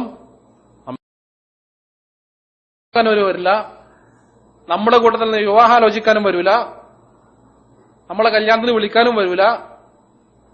അവരവരുടെ ലോകവുമായി ജീവിക്കുന്നു. പക്ഷേ ജുബൈർ ഡോക്ടർ തുടങ്ങി വെച്ച പ്രസംഗം നിങ്ങളിൽ പലരും കേട്ട ആദ്യകാലത്തൊരു ക്ലിപ്പ് കേട്ട് നോക്കൂ. ഇത് ഞാൻ പറയുമ്പോൾ രാമവും കൂടി പറയും. അതിൽ പല കാര്യങ്ങളും ഞങ്ങൾ തിരുത്തി. അപ്പം ഇതിനൊക്കെ മറുപടി പറഞ്ഞുകൊണ്ട് പുതിയൊരു ഡോക്യുമെന്റ് ഇറങ്ങിയിട്ടുണ്ട്. ഇല്ല, ഷംസുദ്ദീൻ പാലത്തിനൊക്കെ വിളിച്ചിട്ട് നിങ്ങൾ ഇപ്പൊ ചോദിച്ചു നോക്കൂ. എനിക്കറിയാം അൻസാർ റബി കോളേജിൽ അദ്ദേഹം വർക്ക് ചെയ്യുന്നത്. ഞാൻ കഴിഞ്ഞ വെക്കേഷന് പോയപ്പോ, അതിന് മുമ്പത്തെ വെക്കേഷന് പോയപ്പോ എന്റെ ജ്യേഷ്ഠന്റെ വീട്ടിൽ വിവാഹത്തിന് അദ്ദേഹം വന്നിരുന്നു. ഞങ്ങള് നന്നായിട്ട് ആലിംഗനൊക്കെ ചെയ്തു, സംസാരിച്ചൊക്കെ ചെയ്തു. ഈ വിഷയം അവിടെ നിന്നും പലരും ചോദിച്ചു. അതേ നിലപാട് തന്നെയാണ്. അത് ഖുർആൻ ഹദീസിലുള്ളതാണ്. സുബൈർ ഡോക്ടറാണ് ആദ്യം പ്രസംഗിച്ച ഒന്നാമത്തെ ക്ലിപ്പ്. ഇപ്പൊ അയാൾ അവിടെ ഇരിക്കുകയാണ്, ഞാനിപ്പോ ആ ഡെസ്ക് തള്ളിട്ട് ആ ജിന്നല്ലേ അവിടെ കുടുങ്ങിപ്പോലെ എന്ന് ഞാനും ആലോചിച്ചു. ഞാൻ ഇരുന്നപ്പോ ഞാൻ ശ്രദ്ധിച്ചു. കാരണം ഇപ്പൊ ആ ജിന്ന അവിടെ ഇരിപ്പുണ്ടെങ്കിൽ ഞാനിപ്പോ ഇത് അയാളെ ഞാൻ കാണുന്നില്ലല്ലോ. ഞാനിപ്പോ ഈ ഡെസ്ക് അങ്ങ് നീക്കിട്ട് അവനോട് കൊടുക്കുമല്ലോ, അവനോട് പ്രതികരിക്കും എന്നിങ്ങനെ ഞാൻ ചിന്തിച്ചു പോയതാണ്. ഇപ്പോ വേറൊരു സ്ഥലത്ത് ഒരു സ്ത്രീക്ക് പ്രയാസം ഉണ്ടായി ചോദിച്ചാൽ എന്തിനാ എന്റെ മേത്ത് മീനിന്റെ വെള്ളം ഒഴിച്ചെന്നാണ് ചോദിച്ചത്. ഈ സ്ത്രീ മീൻ കഴിയ വെള്ളമൊക്കെ ഒഴിച്ച് ഇങ്ങനെ ഒഴിച്ചപ്പോ അവിടെ ജിന്ന് നിൽക്കുന്നത് സ്ത്രീക്ക് കാണാൻ കഴിയുന്നില്ലല്ലോ. ഇബ്നു തൈമിയ്യ തന്നെ അദ്ദേഹത്തിന്റെ ഗ്രന്ഥം പറയുന്നുണ്ട്, അറിയാതെ ചൂടുവെള്ളം ഒഴിക്കുക, ആ സമയത്തൊക്കെ ഈ ജിന്നുകളുടെ ദേഹത്തിന് അവർ പ്രതികരിക്കും. അപ്പൊ ഇവര് നമ്മൾ ാണ് ചെയ്യുന്നതെന്ന് അവർ കരുതില്ല. ഇപ്പോ നമ്മുടെ ദേഹത്ത് ഒരാൾ മൂത്രമൊഴിച്ച് എങ്ങനെ ഉണ്ടാവും? ഒരു സ്ത്രീയെ ബാധിച്ചതിനെ കുറിച്ച് പറഞ്ഞതാ. സ്ത്രീ എന്ന് നേരെ പോയി മൂത്രമൊഴിച്ച് ജിന്ന് കിടന്നുറങ്ങുന്നുണ്ടായിരുന്നു കാർക്കൂസിനകത്ത്. അതിന് മേത്ത മൂത്രമൊഴിച്ച് പിന്നെ ജിന്ന് പ്രതികരിക്കുക. നമ്മള് മൂത്രയിക്കുന്നിടത്ത് ജിന്നുണ്ട് നമുക്കറിയില്ലോ. അവിടെ ജിന്നുണ്ടെങ്കിൽ അതിന്റെ മേലെ മൂത്രമായി കഴിഞ്ഞാൽ മേത്ത് ശരീരത്തിൽ കയറും. അങ്ങനെ തുടങ്ങിയിട്ട് ഇത് ഔദ്യോഗികമായി ഏറ്റെടുക്കപ്പെട്ടു. അവസാനം ഇപ്പൊ നമ്മളോട് ഒരാള് ചോദിക്കാണ്, നിനക്ക് സഹായിയായി ആരാണ് ഉള്ളത്? ഒരു മുജാഹിദിനെ സംബന്ധിച്ച് അതില് പിന്നെ യാതൊരു സംശയത്തിനും ഇടല്ല. പടച്ചവനാണ്, പടച്ച തമ്പുരാനാണ് എന്നെ സഹായിക്കാനുള്ളതെന്ന് അയാൾ വ്യക്തമായി പറയും. പക്ഷേ പിടിവിട്ടിട്ട് നമുക്ക് ഒരു അപകടം വന്നു കഴിഞ്ഞാൽ നമ്മെ സഹായിക്കാൻ നമ്മുടെ കൂട്ടുകാരനായ ജിന്നുണ്ട് എന്ന് പറഞ്ഞ അങ്ങനെ ഉണ്ടാവും. നമുക്ക് അള്ളാഹുവിന്റെ സപ്പോർട്ടാണുള്ളത്. എല്ലാ കാര്യങ്ങളും നമ്മളെ സഹായിക്കാൻ പടച്ച തമ്പുരാനുണ്ട്. നേരെ മറിച്ച് ഇപ്പോ ഒരു അപകടം നടക്കും. നമ്മളൊക്കെ വാഹനങ്ങളിൽ പോകുന്ന ആളുകളാണ്. ഞാനിങ്ങനെ വാഹനത്തിൽ പോകുമ്പോ നമുക്കൊക്കെ അനുഭവം ഉണ്ടായിട്ടുണ്ടാവും. പല അപകടങ്ങളിലും നമ്മൾ അത്ഭുതകരമായി രക്ഷപ്പെട്ടിട്ടുണ്ടാവും. എനിക്കനുഭവമുണ്ട്. പ്രത്യേകിച്ച് ബൈക്കൊക്കെ ഉപയോഗിക്കുന്ന ആളുകൾക്ക് അങ്ങനെയുള്ള അനുഭവങ്ങൾ ഇഷ്ടം പോലെ ഉണ്ടാവും. അവിടെയൊക്കെ നമ്മളെ സഹായിയായി, നമ്മുടെ സംരക്ഷകനായി പടച്ചതമ്പുരാനാണ് ഉള്ളത് എന്ന് ശിരസ്സുയർത്തിപ്പിടിച്ചുകൊണ്ട് അഭിമാനത്തോടുകൂടി ആദർശം പ്രഖ്യാപിക്കുന്ന ആളുകളാണ് നമ്മൾ. നമുക്ക് പടച്ചവന്റെ സപ്പോർട്ട് മാത്രം പോരാ, ഒരു ജിന്നിന്റെ സപ്പോർട്ട് കൂടി വേണം എന്ന് നമ്മൾ പറഞ്ഞാൽ എങ്ങനെ ഉണ്ടാവും? മുജാഹിദ് സെന്ററിൽ വിളിച്ചു വരുത്തി ഇരുത്തി എന്ന് അവകാശപ്പെടുന്ന ഭാഗം ഇതുവരെ കൃത്യമായി വെളിപ്പെടുത്തിയിട്ടില്ല. മാത്രമല്ല ഇപ്പോഴും ഈ ആളുകളെ വിളിച്ചു ചോദിച്ചാൽ ഈ നിലപാടുകളാണ് പറയുന്നത് എന്ന് സാന്ദർഭികമായി സൂചിപ്പിക്കുന്നു. നിങ്ങളെ രണ്ടാമത്തെ ക്ലിപ്പ് ഒന്ന് കണ്ടു നോക്കൂ. ജിന്നുകളുടെ കൂട്ടത്തിൽ നല്ലത് ഇഷ്ടം പോലെ ഉണ്ട്. എത്ര ചീത്തണ്ടോ അത്ര തന്നെ നല്ലതുണ്ട്. ആ നല്ലവരെ നമുക്ക് സുഹൃത്തുക്കളായി കിട്ടിയാൽ ജീവിതത്തിൽ വളരെ ഉപകാരപ്പെടും. പിന്നെ സുബൈക്ക് നമ്മൾ കിടന്നുറങ്ങൂല, അവർ വിളിച്ചുണർത്തിക്കോളും. അതിനെന്താ വഴി? അതിന് വഴിയുണ്ടായി ഞാൻ പറയാൻ പോകണം. അപ്പൊ നമ്മൾ സൂക്ഷിക്കേണ്ട കാര്യം, എപ്പോഴും നമുക്ക് ഒരു നല്ല ജിന്നിന്റെ സപ്പോർട്ട് വേണം. മനസ്സിലായില്ലേ? എത്രത്തോളം എന്ന് ചോദിച്ചാൽ നിങ്ങൾ റോട്ടിലൂടെ നടക്കുന്ന നേരത്ത് അപ്രതീക്ഷിതമായിട്ടൊരു അപകടം വന്ന ആ അപകടത്തിൽ നിന്ന് പോലും നിങ്ങളെ രക്ഷിക്കാൻ സാധിക്കും. ഇപ്പൊ റോഡിന്റെ അരികിലൂടെ നടക്കുന്ന ഒരു വാഹനം കൊണ്ട് വന്നു, പെട്ടെന്ന് നിങ്ങൾക്ക് നിങ്ങളാരോ തള്ളിയെന്ന് തോന്നി. ആരുമല്ല, നിങ്ങളെ സുഹൃത്താണ്. സംഭവിക്കാം, നിങ്ങളാണ് മാറും. ഇത്ര സംഭവങ്ങൾ നമുക്കുണ്ടായിട്ടുണ്ട്. വാഹനത്തിൽ യാത്ര ചെയ്യുമ്പം ഞാനെങ്ങനെ ഒഴിഞ്ഞു, നമ്മൾ വിചാരിക്കും ഞാനെങ്ങനെ അത്ഭുതകരമായി രക്ഷപ്പെട്ടു, ഒട്ടും ഞാൻ അവിടുന്ന് വണ്ടി ഒന്നും ശ്രദ്ധിച്ചില്ല, പക്ഷെ ഞാൻ ഒഴിഞ്ഞാണ്ട് പോയി എന്ന് നമ്മൾ വണ്ടി ഓടിക്കുമ്പോൾ പലരും പറയാറുണ്ട്. അതിന്റെ പിറകിൽ നമ്മളെ സഹായിക്കാൻ അപ്പൊ ജിന്നുവർഗത്തിൽ സഹായികൾ ഉണ്ടാവും. പടച്ച തമ്പുരാനാണ് നമ്മളെ എല്ലാ മേഖലയിലും തുണക്കുന്നത്, സഹായിക്കുന്നത് എന്നുള്ളത് പിടിവിട്ടുപോയി. നമുക്ക് നമ്മുടെ സഹായിയായി നമ്മുടെ കൂടെ ഒരു ജിന്നുണ്ട്, അത് നമ്മളെ അപകടത്തിൽ നിന്ന് രക്ഷപ്പെടുത്തുന്നു. ഇതിന് സംഭവിക്കുന്നത് എന്താ വെച്ച് കഴിഞ്ഞാല് നമ്മള് ആവേശത്തോടുകൂടി ആർജവത്തോടുകൂടി പറയുന്ന നമ്മുടെ ആദർശം ചോർന്നു പോവുകയാണ് സഹോദരന്മാരെ. ചില്ലറ കാര്യം അത് മാത്രമല്ല. ഈ വാദം എവിടെ എത്തിയെന്നറിയോ? സക്കരിയ സുലാഹി ഒക്കെ ഇപ്പൊ പ്രസംഗിക്കുന്നത്, സക്കരിയ സുലാഹി പ്രസംഗിക്കുന്നു പറഞ്ഞാൽ ഞാൻ നേരത്തെ പറഞ്ഞ 80% മനസ്സിൽ വേണം കേട്ടോ. ഒരു സക്കരിയ സുലാഹി അല്ല. ഇന്ന് എ പി അബ്ദുൽ ഖാദർ മൗലവിയുടെ നേതൃത്വത്തിലുള്ള മുജാഹിദ് പ്രസ്ഥാനത്തിലെ 80% അധികം ആളുകൾ ഈ വാദക്കാരാണ്. ഒരു സംശയം വേണ്ട. കൃത്യമായ തെളിവിന്റെ അടിസ്ഥാനത്തിലാണ് ഞാൻ ഈ കാര്യം പറയുന്നത്. ഉത്തരവാദിത്വ ബോധത്തോടു കൂടിയാണ് പറയുന്നത്. ജിന്നും മലക്കുമൊന്നും അഭൗതിക ശക്തികളല്ല. എന്താ അഭൗതികം എന്ന് പറഞ്ഞാൽ? ഞാനിപ്പോ അഷറഫുണ്ണീൻ സാഹിബിനോട് 500 റിയാൽ കടം ചോദിക്കുമെന്ന് പറഞ്ഞാൽ ഭൗതികമാണ്, അല്ലേ? ഭൗതികമാണ്. മരണപ്പെട്ടു പോയ ഒരാളോട് അല്ലെങ്കിൽ ജിന്നിനോട് ഞാൻ 500 റുപ്യ കടം ചോദിച്ചാൽ എന്താ? സിമ്പിളാണ് സംഗതി. നമ്മുടെ പഞ്ചേന്ദ്രിയങ്ങൾക്ക് അപ്പുറമുള്ള കാര്യങ്ങൾ, നമുക്ക് കണ്ടറിയുവാൻ കഴിയാത്ത, കേട്ട് മനസ്സിലാക്കാൻ സാധിക്കാത്ത, തൊട്ട് ബോധ്യപ്പെടാത്ത, മണത്തറിയുവാൻ സാധിക്കാത്ത, അതല്ല പഞ്ചേന്ദ്രിയം. ഇതിനപ്പുറമുള്ള കാര്യങ്ങളൊക്കെ എന്താണ്? അഭൗതികാണ്. എന്താ സംശയമുള്ളത്? പക്ഷേ ഇവരുടെ ഇപ്പോഴത്തെ വാദപ്രകാരം ജിന്നും മലക്കുമൊന്നും അഭൗതിക ശക്തികളല്ല. അഭൗതിക ശക്തികളല്ലെങ്കിൽ ചോദിക്കാലോ. അഭൗതിക ശക്തികളല്ലെങ്കിൽ ചോദിക്കാം. ജിന്നുകളും മലക്കുകളും ഒന്നും അഭൗതിക ശക്തികളല്ല, അതൊക്കെ ഭൗതിക ശക്തികൾ തന്നെയാണ്. അതുകൊണ്ട് അവരോട് ചോദിക്കുന്നത് എന്താവൂല? ശിർക്കാവൂല. അവർക്ക് അള്ളാഹു കൊടുത്ത കഴിവിൽ നിന്ന് അവരോട് ചോദിക്കാം. നോക്കൂ നിങ്ങൾ, നമ്പർ 3 കണ്ടോ? സൃഷ്ടികൾക്ക് ആർക്കും കൊടുത്തിട്ടില്ലാത്ത കഴിവിനെ അഭൗതിക കഴിവെന്നേ.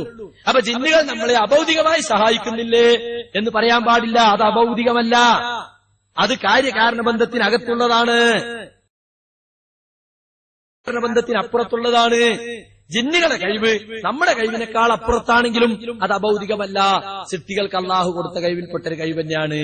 അതുകൊണ്ട് അവർക്ക് നമ്മൾ സഹായിക്കാൻ അള്ളാഹ് നിശ്ചയിച്ചിട്ടുള്ളതാണ്. അവർക്ക് നമ്മൾ സഹായിക്കാൻ സാധിക്കും, അള്ളാഹ് നിശ്ചയിച്ചിട്ടുള്ളതാണ്. ഞാൻ എന്റെ ഒരു സുഹൃത്തിനോട്, ഈ വാദക്കാരനോട് ചോദ്യം ചോദിച്ചു. എന്താണെന്ന് വെച്ച് കഴിഞ്ഞാൽ, നിങ്ങൾക്കും ചോദിക്കാൻ ചോദ്യം. ജിന്നുകളും മലക്കുകളൊക്കെ ഭൗതിക ശക്തികൾ. എന്റെ അയൽവാസിയായ കൃഷ്ണൻ, എന്റെ അയൽവാസി ഒരു കൃഷ്ണനാണ്, അദ്ദേഹം ഒരു പെരുങ്കൊലനാണ്.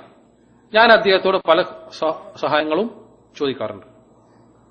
എന്റെ കൂടെ വർക്ക് ചെയ്യുന്ന ഒരു ക്രൈസ്തവ സഹോദരനോട്, മുസ്ലിമല്ല, മുശ്രിക്കോ കാഫിറോ ആണ്, ഞാൻ സഹായം ചോദിക്കാറുണ്ട്. ജിന്നും മലക്കും അഭൗതിക ശക്തി അല്ലെങ്കിൽ അവിശ്വാസിയായ പിശാചി ജിന്നിൽപ്പെട്ടാണല്ലോ. പിശാച്ചിനോട് എനിക്ക് സഹായം ചോദിക്കാന്നുള്ള നബി പറഞ്ഞത്. ഈ വാദപ്രകാരം ആരോട് സഹായം ചോദിക്കാം?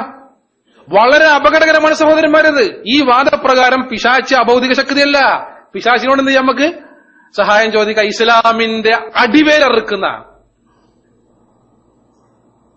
വളരെ ഗൗരവമുള്ള വിഷയമാണ് ഇത്. നമ്മൾ എന്തെങ്കിലും ഒരു പ്രത്യേക താല്പര്യത്തിന്റെ പേരിൽ പറയല്ല, നമുക്ക് ആദർശത്തോടുള്ള.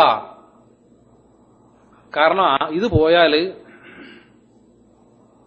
ഒരമലും സ്വീകരിക്കൂല.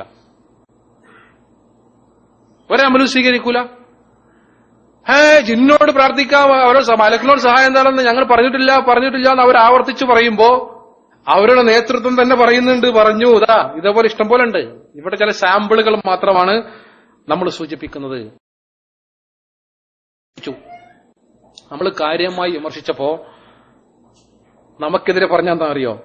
നമ്മൾ ജിന്നുകൾ തന്നെ ഇല്ല എന്ന് പറയണമെന്ന്. പ്രിയപ്പെട്ട സുഹൃത്ത് ഹാരിസ് ഇബ്നു സലീം, നമ്മളൊക്കെ അദ്ദേഹത്തിന്റെ പാണ്ഡിത്യത്തെയും അദ്ദേഹത്തിന്റെ പ്രഭാഷണ ശൈലിയെയും അംഗീകരിക്കുകയും ആദരിക്കുകയും ചെയ്യുന്നുണ്ട്. അദ്ദേഹം പറയുന്നത് എന്താ വെച്ച് കഴിഞ്ഞാല്, ജിന്നുണ്ട് എന്ന് പറഞ്ഞതിനാണ് ഇപ്പൊ നമ്മളെ കുറ്റം പറഞ്ഞതെന്നാ. അവർ ചെയ്ത ഏക തെറ്റെന്താണ്? ജിന്ന് ഉണ്ട് എന്ന് പറഞ്ഞത് കൊണ്ടാണ് നമ്മൾ വിമർശിക്കപ്പെടുന്നത്. 4-ാമത്തെ നോക്കൂ. ഭാവനല്ലത്, അത് യാഥാർത്ഥ്യമാണ്. അങ്ങനെ ഒരു ജിന്ന് ഉണ്ട് എന്ന് പറഞ്ഞതിന്റെ പേരിൽ യഥാർത്ഥത്തിൽ ആളുകൾ നമ്മളെ കുറിച്ച് പറഞ്ഞ എന്താണെങ്കിൽ പഴയ കാലത്ത് കൈയഴിച്ചു പോയ അന്ധവിശ്വാസങ്ങളൊക്കെ പുനഃസ്ഥാപിക്കാൻ ശ്രമിക്കുകയാണെന്ന്. കണ്ടോ? ജിന്നുണ്ട് എന്ന് പറഞ്ഞതാണ് ഇവിടുത്തെ വിഷയം. ഞാൻ ചോദിക്കട്ടെ, എന്റെ മുമ്പിൽ ഇരിക്കുന്ന ഈ സഹോദരന്മാർക്ക് ജിന്നുണ്ടെന്ന് വിശ്വസിക്കുന്നില്ലേ? ഇല്ലേ? നിങ്ങൾ ആരും ജിന്നിൽ വിശ്വസിക്കണ്ട എന്ന് നിങ്ങൾക്ക് വല്ല സർക്കുലറും വന്നിട്ടുണ്ടോ? ഏതെങ്കിലും ഒരു പ്രഭാഷകൻ ജിന്ന് എന്ന് പറയുന്ന ഒരു വിഭാഗം ഇല്ല എന്ന് ഇസ്ലാഹി കേരളത്തിന്റെ ഔദ്യോഗികമായി ഏതെങ്കിലും വേദിയിലോ ക്ലാസ്സിലോ പറഞ്ഞിട്ടുണ്ടോ? CN അഹമ്മദ് മൗലവിയെ കുറിച്ച് ആരോപണം ഉന്നയിക്കാറുണ്ട്. അദ്ദേഹത്തിന് ജിന്നെന്ന് പറഞ്ഞാൽ അത് അപരിഷ്കൃതരായ ആദിവാസികളായിരുന്നു എന്ന വാദം ഉണ്ടായിരുന്നു. മൂസാ നബി അലൈഹി സ്വലാം ചെങ്കടൽ കടന്നത് അത് ആ വടി കൊണ്ട് ഇങ്ങനെ താഴ്ചയുള്ള ഭാഗം ഏതാണ്, താഴ്ചയില്ലാത്ത ഭാഗം അങ്ങനെ കുത്തി നോക്കിയാൽ കടന്നതാണ്. അങ്ങനെ വഴിവിട്ട വ്യാഖ്യാനം നൽകിയ CNN പോലെയുള്ള ആളുകൾ കഴിഞ്ഞു പോയിട്ടുണ്ട്. അദ്ദേഹം മഹാപണ്ഡിതനായിരുന്നു. പക്ഷെ കേരളക്കരയിലെ ഇസ്ലാഹി പ്രസ്ഥാനത്തിനകത്ത് അങ്ങനെ ആർക്കും വാദമില്ല. നമുക്കങ്ങനെ ഒരു വാദമില്ല. അനസ് മൗലവി എന്ന് പറഞ്ഞിട്ട് സുന്നി പ്രസ്ഥാനത്തിൽ നിന്ന് ഇടക്കാലത്ത് എനിക്ക് തോന്നുന്നു അദ്ദേഹം 2004 കാലഘട്ടങ്ങളിലൊക്കെ വന്ന ആളാണ്. കുറച്ച് കാലമായിട്ടുള്ളൂ. ഇപ്പോ ആദർശപരമായ മുഴുവൻ കാര്യങ്ങളും മൂപ്പരെ ഏൽപ്പിച്ചിരിക്കണം എറണാകുളത്ത്. അദ്ദേഹമാണിപ്പോ പേരോടിന്റെ ഒരു ശിഷ്യത്വം സ്വീകരിച്ച് അവിടെ നിന്ന് വന്നുകൊണ്ട് ഏതാണ്ട് ശൈലിയാണ്. അദ്ദേഹം പറയുന്നത് എന്താ വെച്ചാൽ, ഞങ്ങളുടെ കൂട്ടത്തിൽ ഒരു വിഭാഗം ആളുകൾ ജിന്ന് നടന്ന സൃഷ്ടിയെ തന്നെ നിഷേധിച്ചു. ആര്? നമ്മളെ സഹോദര, ഖുർആനിൽ സൂറത്തുൽ ജിന്ന് എന്ന് പറയുന്ന ഒരു അധ്യായം തന്നെ ഇല്ലേ? അതുകൊണ്ട് ജിന്നില്ലാന്ന് പറയാൻ കഴിയോ എന്ന് ചോദിച്ചിട്ട് നമുക്കില്ലാത്ത നമ്മെക്കുറിച്ചുള്ള ആരോപണം ഏതുവരെ എത്തി നിൽക്കുന്നു എന്ന് നിങ്ങൾ മനസ്സിലാക്കണം. നിങ്ങൾ അനസ് മൗലവിയുടെ പ്രസംഗം കേട്ടു 5ാമത്തെ ക്ലിപ്പിംഗ്. പിന്നെ പ്രധാനപ്പെട്ട ഒരു വിഷയമായിട്ട് ഇവിടെ പറഞ്ഞെന്ന് വെച്ചാല് പല കാര്യം പറഞ്ഞ കൂട്ടത്തില് അതിലൊന്നാണ് ജിന്ന്. അത് വലിയൊരു വിഷയമാണ്. ജിന്നിട്ട് ഇങ്ങനെ കളിയാക്കാന്നിടത്തൊക്കെ ഇവരിങ്ങനെ കളിയാക്കും.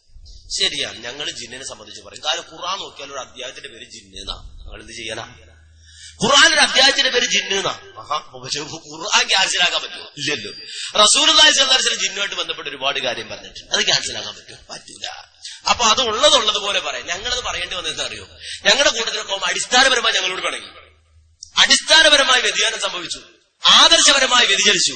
അങ്ങനെ പോയപ്പോ പിന്നെ നമ്മൾ കാര്യം പറഞ്ഞു കൊടുക്കണമല്ലോ. ആരാണെങ്കിലും നമ്മെ സംബന്ധിച്ചിടത്തോളം ആദർശത്തിൽ ഉറച്ചിരിക്കുമ്പോഴാണ് ബന്ധമുള്ളത്. ആ ആദർശത്തിന് വിരുദ്ധമായിട്ട് പറഞ്ഞപ്പോ സ്വാഭാവികമായിട്ട് അവരോട് ഈ പറയപ്പെട്ട ഖുർആനും സുന്നത്തും പറഞ്ഞ ജിന്നിലേക്ക് നിഷേധിച്ചപ്പോ നമ്മൾ പറഞ്ഞു, മാന്യ സഹോദരൻ ഖുർആൻ മറിച്ചു നോക്കുക, അപ്പൊ ജിന്ന് കിടക്കുന്നത്. അത് പറയാ ഹദീസ് നോക്കുക, അവിടെ ഉണ്ട് ഇന്ന വിഷയങ്ങൾ പറയുന്നത്. അത് പറയാൻ വേണ്ടി കേട്ടോ. അപ്പൊ ഞങ്ങൾ ജിന്ന് പറഞ്ഞെന്തിനാന്ന് ചോദിച്ചാല് ഞങ്ങളുടെ കൂട്ടത്തിൽ കുറച്ച് ആൾക്കാർ ജിന്നെന്ന ആ സൃഷ്ടിയെ തന്നെ നിഷേധിക്കുന്ന രൂപത്തിലേക്ക് അവർക്ക് പഠിപ്പിച്ചു കൊടുത്ത് ഞങ്ങൾ ജിന്നെന്ന സംഭവമുണ്ട്, അത് ഖുർആൻ പറഞ്ഞ കോലത്തിൽ വിശ്വസിക്കണം, അതിങ്ങനെയാണ് ഇങ്ങനെയാണ് എന്ന് പറഞ്ഞത്. ഞങ്ങളുടെ കൂട്ടത്തിൽ ഒരു വിഭാഗം ആളുകൾ ജിന്ന് എന്ന് പറയുന്ന സൃഷ്ടിയെ തന്നെ നിഷേധിച്ചു. ഒരടിസ്ഥാനവുമില്ലാത്ത ആരോപണമാണ്. ആരാ നിഷേധിച്ചത്? നമുക്ക് ജിന്നിന്റെ സപ്പോർട്ട് വേണം, ജിന്ന് എന്ന് പറയുന്നത് അഭൗതികമല്ല എന്നൊക്കെ പറയുന്ന കാട് കയറിയ വാദത്തെയാണ് നമ്മൾ. മാത്രമല്ല അതിന് തെളിവാണ് എന്താ കാര്യങ്ങൾ. സുലൈമാൻ നബി അലൈഹി ഇസ്ലാമിന് ജിന്നുകളെ കീഴ്പ്പെടുത്തി കൊടുത്തില്ലേ എന്നാണ്. സഹോദരന്മാരെ, നമ്മള് ഖുർആനൊക്കെ തോന്നിയമാതിരി അർത്ഥം പറയാം. സംഗതി വളരെ ഗൗരവമാണ്. നോക്കൂ നിങ്ങൾ, ഞാൻ പരിഭാഷയായിട്ട് വന്നത് കണ്ട് ബോധ്യപ്പെടുത്താൻ വേണ്ടിയാ. സൂറത്തു സ്വാദിലെ 35ാമത്തെ ആയത്താണ് അവർ തെളിവായിട്ട് വന്നത്. സൂറത്തു സ്വാദില് സുലൈമാൻ നബി അലൈഹി ഇസ്ലാമിന്റെ സംഭവം പറഞ്ഞുകൊണ്ട് പറയുന്നുണ്ട്. സുലൈമാൻ നബി അലൈഹി ഇസ്ലാമിന് ജിന്നുകളെയും പക്ഷികളെയും ഉറുമ്പുകളെയും ഒക്കെ ബന്ധപ്പെട്ട് കുറെ കാര്യങ്ങളെ, ഉറുമ്പുകളുടെ ഭാഷ, പക്ഷികളുടെ ഭാഷ, ജിന്നുകൾ അദ്ദേഹത്തിന് വേണ്ടി പണിയെടുത്തു.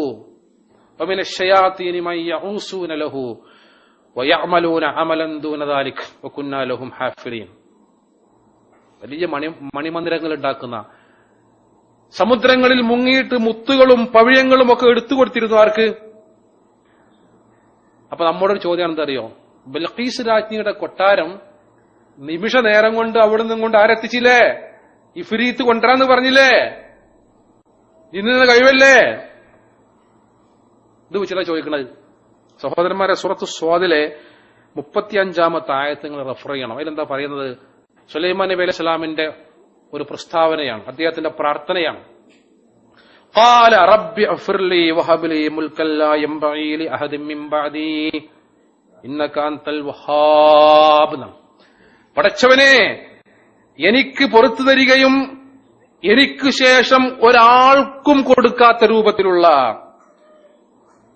ഒരു രാജവാഴ്ച എനിക്ക് നീ പ്രദാനം ചെയ്യുകയും ചെയ്യണമേ എന്ന് പറഞ്ഞാൽ, എനിക്ക് തരുന്ന മുഅ്ജിസത്ത് എനിക്ക് ശേഷം നീ എന്ത് ചെയ്യരുത്? വേറെ ആൾക്കും കൊടുക്കരുത്. അതെനിക്ക് മാത്രമുള്ളതായിരിക്കണം. അതാണിത്. സുലൈമാൻ നബിക്ക് പ്രവാചകന്മാരുടെ മുഅ്ജിസത്തുകളെ പോലും എന്ത് ചെയ്യുന്നു? ജനറലൈസ് ചെയ്യുന്നു. അത് വെച്ചിട്ട് പ്രാർത്ഥിക്കാം കഴിയുകയില്ല, സാധിക്കുകയില്ല. ഖുർആന്റെ കൽപ്പനക്കെതിരാണത്. മാത്രവുമല്ല, ഈ ജിന്നും ശൈത്താനൊക്കെ ആകപ്പാടെ പറഞ്ഞിട്ട് മനുഷ്യരുടെ വിശ്വാസത്തെ കുട്ടിച്ചോറാക്കുന്ന കോലത്തിലാ. അപ്പോൾ എന്താ നിങ്ങള് ആക്കെ നമ്മുടെ ശരീരത്തിൽ കയറിക്കൂടും. ജിന്നും ഷെയ്ത്താനുമൊക്കെ ഭൗതികമായി നമ്മളെ ഉപദ്രവിക്കുന്ന സഹോദരന്മാരെ, ഷെയ്ത്താനൊക്കെ ഭൗതികമായിട്ട് നമ്മളൊരു ചുക്കു ചെയ്യാൻ കഴിയില്ല.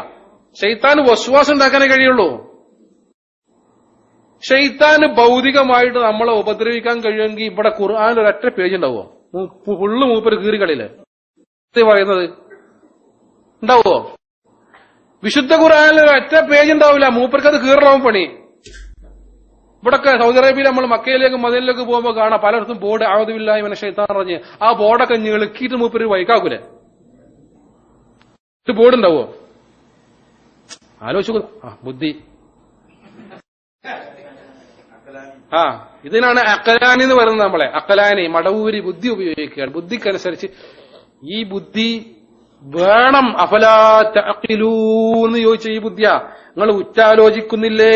അല്ലാതെ അള്ളാഹുവിന്റെ റസൂലിന്റെ ഒരു ഹദീസിനെ നമ്മൾ ബുദ്ധി ഉപയോഗിച്ചിട്ട് വ്യാഖ്യാനിച്ചിട്ട് അടങ്ങറാക്കി അതിന് നിഷേധിക്കല്ല.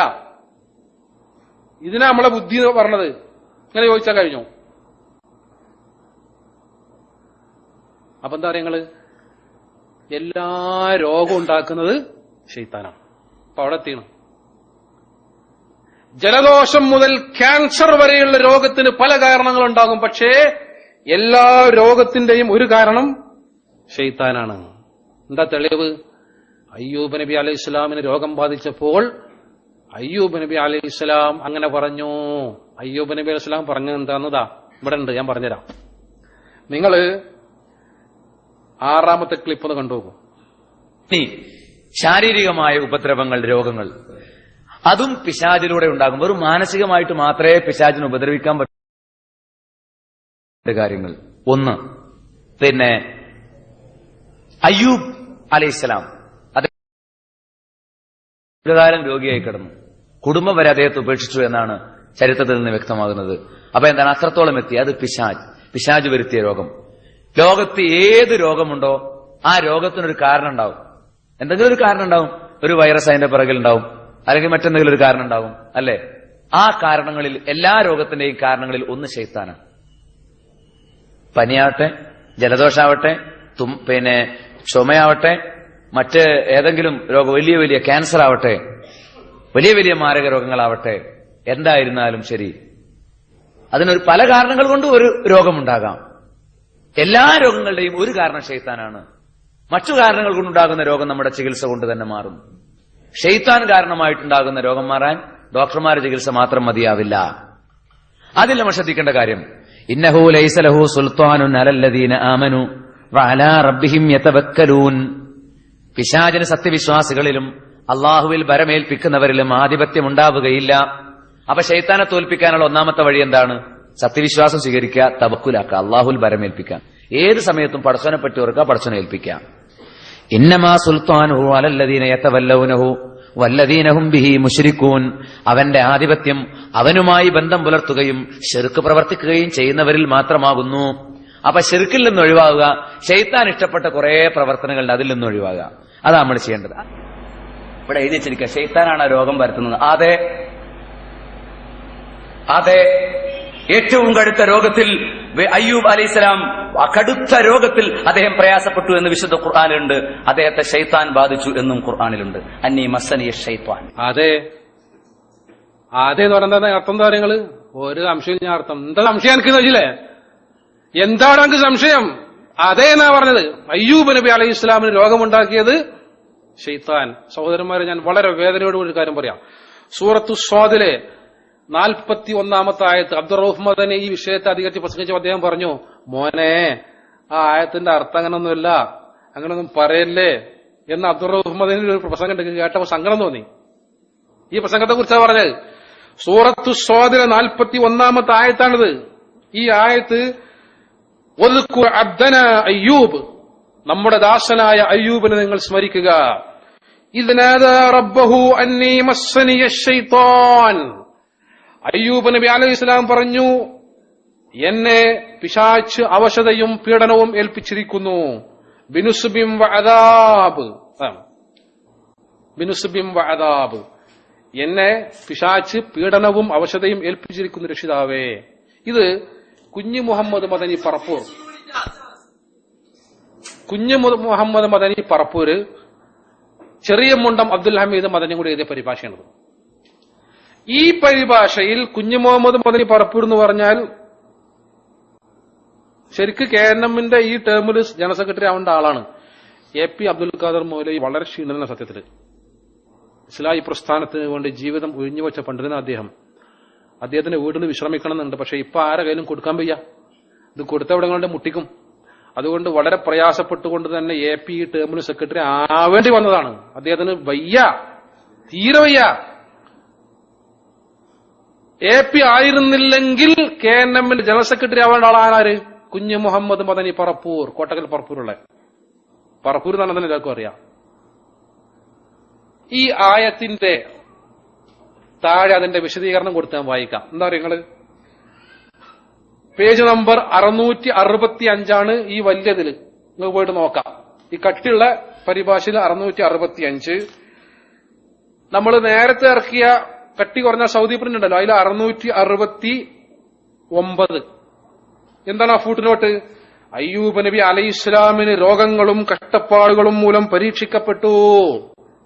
അദ്ദേഹം എല്ലാം സഹിക്കുകയും ക്ഷമിക്കുകയും ചെയ്തു. പിശാച് ഈ അവസരം ശരിക്കും ഉപയോഗപ്പെടുത്തി. ഒരു പ്രവാചകന് ഒരിക്കലും രോഗമോ കഷ്ടപ്പാടുകളോ ഉണ്ടാകാൻ പാടില്ലെന്നും അതിനാൽ അയ്യൂബ് വ്യാജവാദിയാണെന്നും അവൻ ദുർബോധനം നടത്തി. അവൻ പ്രവാചകന് രോഗം ഉണ്ടാവുക എന്നിട്ട് അയ്യൂബ് പ്രവാചകനല്ലട്ടോ എന്ന് പറഞ്ഞിട്ട് പിശാച് ആ അവസരം ശരിക്കും ഉപയോഗപ്പെടുത്തി. ഇതിനെക്കുറിച്ചാണ് മസ്സനിയ ശൈത്താൻ എന്ന് പറഞ്ഞത് എന്ന് രേഖപ്പെടുത്തപ്പെട്ടിരിക്കുന്നു. മാത്രമല്ല അറേബ്യയിലൊക്കെ അങ്ങനെ ഒരു പ്രയോഗം ഉണ്ടെന്നാ. അവന് ശൈത്താൻ കുടിക്കുന്ന പറഞ്ഞാല് അവന് ഭ്രാന്താണെന്ന് അർത്ഥം. അവന് സുഖമില്ലാറിയില്ലേ? നമ്മുടെ നാട്ടിൽ പ്രയോഗം അറബി കൊളോക്കിയൽ ലാംഗ്വേജിൽ ഉണ്ട് താനും. നിങ്ങൾക്ക് വളരെ അത്ഭുതകരമായ ഒരു സംഭവം പറഞ്ഞുതരാം. ഞാൻ കഴിഞ്ഞ ആഴ്ച റിയാദിൽ പോയപ്പോ ഈ ഫൂട്ടിനോട് വായിക്കാൻ വേണ്ടി ഈ തഫ്സീർ എന്റെ സുഹൃത്തിനോട് കൊണ്ടുവരാൻ പറഞ്ഞു. അപ്പൊ അദ്ദേഹം കൊണ്ടുവന്നത് ഇതിന് ശേഷം മദീനയിൽ നിന്ന് പ്രിന്റ് ചെയ്ത നമ്മുടെ ഖുർആന്റെ വലിപ്പത്തിലുള്ള അതിന്റെ പുതിയ പതിപ്പുണ്ട്. ആ പുതിയ പതിപ്പിൽ ഈ ഫൂട്ട് നോട്ട് ഇല്ല സഹോദരന്മാരെ. നിങ്ങൾ പരിശോധിച്ചോളൂ. മദീനയിൽ നിന്ന് ഇറങ്ങിയ ഈ ചെറിയ മുണ്ടത്തിന്റെയും പറപ്പൂരിന്റെയും ഈ ആയത്തിന്റെ താഴെ ആ ഫൂട്ട് നോട്ട് എടുത്തു മാറ്റപ്പെട്ടിരിക്കുന്നു. എവിടത്തെ സംഗതികള്? ഫവൈലുൽ ലില്ലദീന യക്തുബൂനൽ കിതാബ ബിഐദീഹിം ثم يقولون هذا من عند الله ليشتروا به ثمنا قليلا فويل لهم بأيديهم وويل لهم مما يكسبون. സ്വന്തം കൈകൾ കൊണ്ട് ഗ്രന്ഥം എഴുതി ഉണ്ടാക്കിയിട്ട് ഇത് അള്ളാഹുവിന്റെ പക്കൽ നിന്നുള്ളതാകുന്നു എന്ന് പറയുന്നവർക്ക് നാശം എന്നാ ഖുർആൻ പറഞ്ഞത്. അതിൽ മാറ്റം വരുത്തുന്നവർക്കും പ്രക്ഷിപ്ത വചനങ്ങൾ കിങ്സ് ജെയിംസ് വേർഷനിൽ കാണുന്നത് ഇവിടെ ഇല്ലാന്നൊക്കെ നമ്മുടെ അക്ബർ സാഹിബെ കുറിച്ച് നീക്കാറില്ലേ? അതേമാതിരി നമുക്കിടയിൽ സംഭവിക്കുന്നു. എവിടെ എത്തി നമ്മള്? അപ്പൊ ഒരു വാദം ഉണ്ടാവും, ഒരു പക്ഷേ നമ്മുടെ പുതിയ പഠന ഗവേഷണങ്ങളുടെ ഭാഗമായി അത് തെറ്റാണെന്ന് കണ്ടുവന്ന് എന്താ ഈ ശൈത്താൻ മോളോട് മാത്രം ഒരു ഗവേഷണം? വേറെ എവിടെയും ഗവേഷണമില്ല. മുസ്ലിം സമുദായത്തിന് എന്തൊക്കെ പ്രശ്നങ്ങളുണ്ട്? ശൈത്താന്റെ പിന്നാലെ നിന്നിട്ട് ഗവേഷണം അവിടെ തിരുത്താൻ നോക്കാം. അതാണ്. അപ്പൊ ഒരു മറുപടി വന്നെന്താ പറയുക നിങ്ങള്? ഖത്തറിലെ നിങ്ങളുടെ ഏറ്റവും വലിയ പണ്ഡിതനായ അബ്ദുർ റഊഫ് മദനി, അതാണ് ഇപ്പൊ ഏറ്റവും പുതിയ വാദം. നമ്മൾ അപ്ഡേറ്റ് ചെയ്യപ്പെട്ട ഒരു ഭാഗത്താണ്. അബ്ദുർ റഊഫ് മദനി ഇതൊക്കെ അംഗീകരിക്കുന്നുണ്ടല്ലോ. ശൈത്താൻ ശരീരത്തിൽ കയറും, ശൈത്താൻ ശരീരത്തിൽ കൂടെ പോവും. എന്നിട്ടൊരു ചോദ്യം സക്കരിയ അസ്സലായി നമ്മോട് ചോദിക്കുന്നത്, ശൈത്താൻ ശരീരത്തിൽ കടക്കുകയില്ലെങ്കിൽ മടവൂരി അല്ലദീ യുവസ്വിസു ഫീ സുദൂരിൻ നാസ് പറഞ്ഞിട്ടില്ലേ? സദർ എവിടെയാ? എന്താ ചോദ്യം എന്നറിയോ? ശൈത്താന് വസ്വാസം ഉണ്ടാക്കാൻ സദറിന്റെ ഉള്ളിൽ കയറിയിരിക്കണം എന്ന് ആരാ പറഞ്ഞത്? എന്തൊരു ബാലിശമായ വാദമാണത്. എന്നിട്ടൊരു കളിയാക്കലും. മടവൂരിന്റെ ഒക്കെ ദുർമന്ത്രം 2 കിലോമീറ്റർ ഇപ്പുറത്തുനിന്ന് 2 മീറ്റർ ഇപ്പുറത്തുനിന്നാ. സുല്ലമിയെ അവിടെ നിൽക്കിട്ടോ ഒരു ദുർമന്ത്രം, മദനിയെ അവിടെ നിൽക്കിട്ടോ ഒരു ദുർമന്ത്രം, ഇങ്ങനെ പോസ്റ്റ് ചെയ്യലാണോ എന്ന്. അല്ലത് ഈ യുവസ്വിസ് ഫീ സുദൂരിൻ നാസ് എന്ന് പറഞ്ഞാൽ സദറിൽ കയറി ഇരിക്കുന്നല്ല അതിന്റെ അർത്ഥം.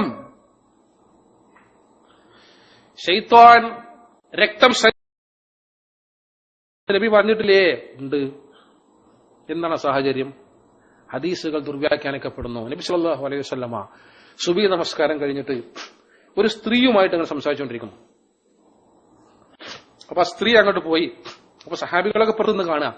അപ്പൊ നബി വന്നിട്ട് പറഞ്ഞു അതിന്റെ ഭാര്യ കേട്ടോ, അത് 2 പ്രാവശ്യം അതിന്റെ ഭാര്യ കേട്ടോ. എന്നിട്ട് നബി പറഞ്ഞു, ശൈത്താൻ മനുഷ്യന്റെ രക്തചംക്രമണ വ്യൂഹത്തിലൂടെ രക്തം സഞ്ചരിക്കുന്നിടത്തൊക്കെ സഞ്ചരിക്കും എന്ന് പറഞ്ഞാൽ എല്ലാ കോലത്തിലും ശൈത്താൻ വരും. അബ്ദുറൌഫ് മദനി ഈ വാദത്തിൽ അദ്ദേഹത്തിന്റെ നിലപാടുകൾ കൃത്യമായി പറയുന്നതും സക്കരിയ സുലാഹിയുടെ ഈ ആരോപണവും നിങ്ങൾക്ക് കേൾക്കാം 7ാമത്തെ ക്ലിപ്പിൽ. അവൻ യുവസിച്ച് ഫീ സുദൂരിന്നാസ്, ശരീരത്തിൽ കടക്കൂലെങ്കിൽ സുദർ എവിടെ? മനുഷ്യ ഹൃദയങ്ങളിൽ നിർബന്ധം നടത്തുന്നു. മടവൂരികൾ നിർബന്ധമൊക്കെ 2 അടി ഇപ്പുറത്ത് പോസ്റ്റ് ചെയ്യല. അവിടെ നിൽക്ക് മദനിയെ, ഒരു നിർബന്ധം. സുന്നമി അവിടെ നിൽക്ക്, ഒരു നിർബന്ധം. ഇങ്ങനെ വിടില്ല തന്നെ. ഉളുപ്പുണ്ടോ ശരീരത്തിൽ കടക്കൂലാരെ? ജിന്ന് മനുഷ്യരീരത്തിൽ പ്രവേശിച്ച് രോഗം വന്നാൽ പരിശുദ്ധ ഖുർആൻ ഓതിക്കൊടുത്തുകൊണ്ട് അതിന് ഒഴിവാക്കുന്ന ഒരു ചികിത്സ ഗൾഫ് രാജ്യങ്ങളിലൊക്കെ ഉണ്ട്. അപ്പോ നബി സല്ലല്ലാഹു അലൈഹി വസല്ലം പറഞ്ഞു, അല്ലേ ഈ ശൈത്താൻ എന്ന് പറഞ്ഞ മനുഷ്യ ശരീരത്തില് രക്തം ഓടുന്നിടത്ത് കൂടി ഒക്കെ നടക്കും.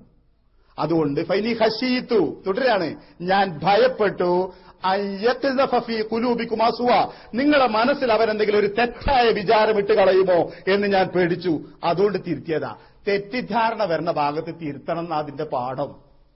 നബി സല്ലല്ലാഹു അലൈഹി വസല്ലം ആളുകൾ അവിടെ നിന്നാണ് പോവും. അവിടെ നിന്നാണ്ട് പോയതിന് ശേഷം തോന്നും, അല്ലടാ ഏതാടോ ഒരു പെണ്ണ് നബിന്റെ കൂടെ, നബിന്റെ ഭാര്യയാണെങ്കിൽ അങ്ങനെ വേണോ, ഇങ്ങനെ ശൈത്താൻ തോന്നിപ്പിക്കും. എന്നിട്ടാണ് അനാവശ്യങ്ങൾ പറഞ്ഞുണ്ടാക്കുക. അത് മുടക്കിയതാണ് നബി സല്ലല്ലാഹു അലൈഹി വസല്ലം, തിരുത്തിയതാ. ഇതെന്റെ ഭാര്യയാണ്. അതാണ് അബ്ദുറൌഫ് മദനിയുടെ നിലപാട്. ഇപ്പൊ ഏറ്റവും വലിയ പ്രതിരോധവാദം എന്ന് പറഞ്ഞാൽ അബ്ദുറൌഫ് മദനി ഇതിലൊക്കെ അംഗീകരിക്കുന്നു എന്നാണ്. അബ്ദുറൌഫ് മദനിക്ക് പറയാനുള്ളത്, ഈ ആരോപണം വന്നപ്പോൾ അബ്ദുറൌഫ് മദനി പറഞ്ഞ മറുപടി അത് ചേകന്നൂരുമായി ബന്ധപ്പെട്ട് ഹദീസ് നിഷേധത്തിന്റെ ചില കാര്യങ്ങൾ പ്രസംഗിക്കുന്ന അബ്ദുറൌഫ് മദനിയുടെ പഴയ ഓഡിയോ കാസറ്റ് ഉണ്ട്. അതിൽ ചില ഭാഗങ്ങളൊക്കെ എടുത്തിട്ടാണ് വരുന്നതെന്ന് അറിയോ ഇത് പ്രചരിപ്പിക്കുന്നത്. അബ്ദുറൌഫ് മദനിക്ക് ഈ വാദമില്ല. എന്നിട്ട് Abdurauf Madani group, Cheriya Mundan group, Salam Sunnami group, Madavoor group, CP group എന്നൊക്കെ പറഞ്ഞിട്ട് വെറുതെ അവിടെയുള്ള ഗ്രൂപ്പിനെ ന്യൂട്രലൈസ് ചെയ്യാൻ വേണ്ടി നമ്മുടെ പേരിലെ ഗ്രൂപ്പ് ആരോപിക്കുന്ന ഒരവസ്ഥ. സഹോദരന്മാർ, ഇതാണ് വസ്തുത. അപ്പൊ എന്താ സംഭവിച്ചതെന്ന് വെച്ച് കഴിഞ്ഞാൽ, മുജാഹിദ് പ്രസ്ഥാനത്തിന്റെ ആദർശത്തിൽ നിന്ന് അതിന്റെ ആളുകള് ഇതാ പിറകോട്ട് പോയിരിക്കുന്നു. സുന്നികൾ വെറുതെ ഇരിക്കുവോ? 2ാം പേരോട് എന്നറിയപ്പെടുന്ന ആളാണ് അഹ്സനി.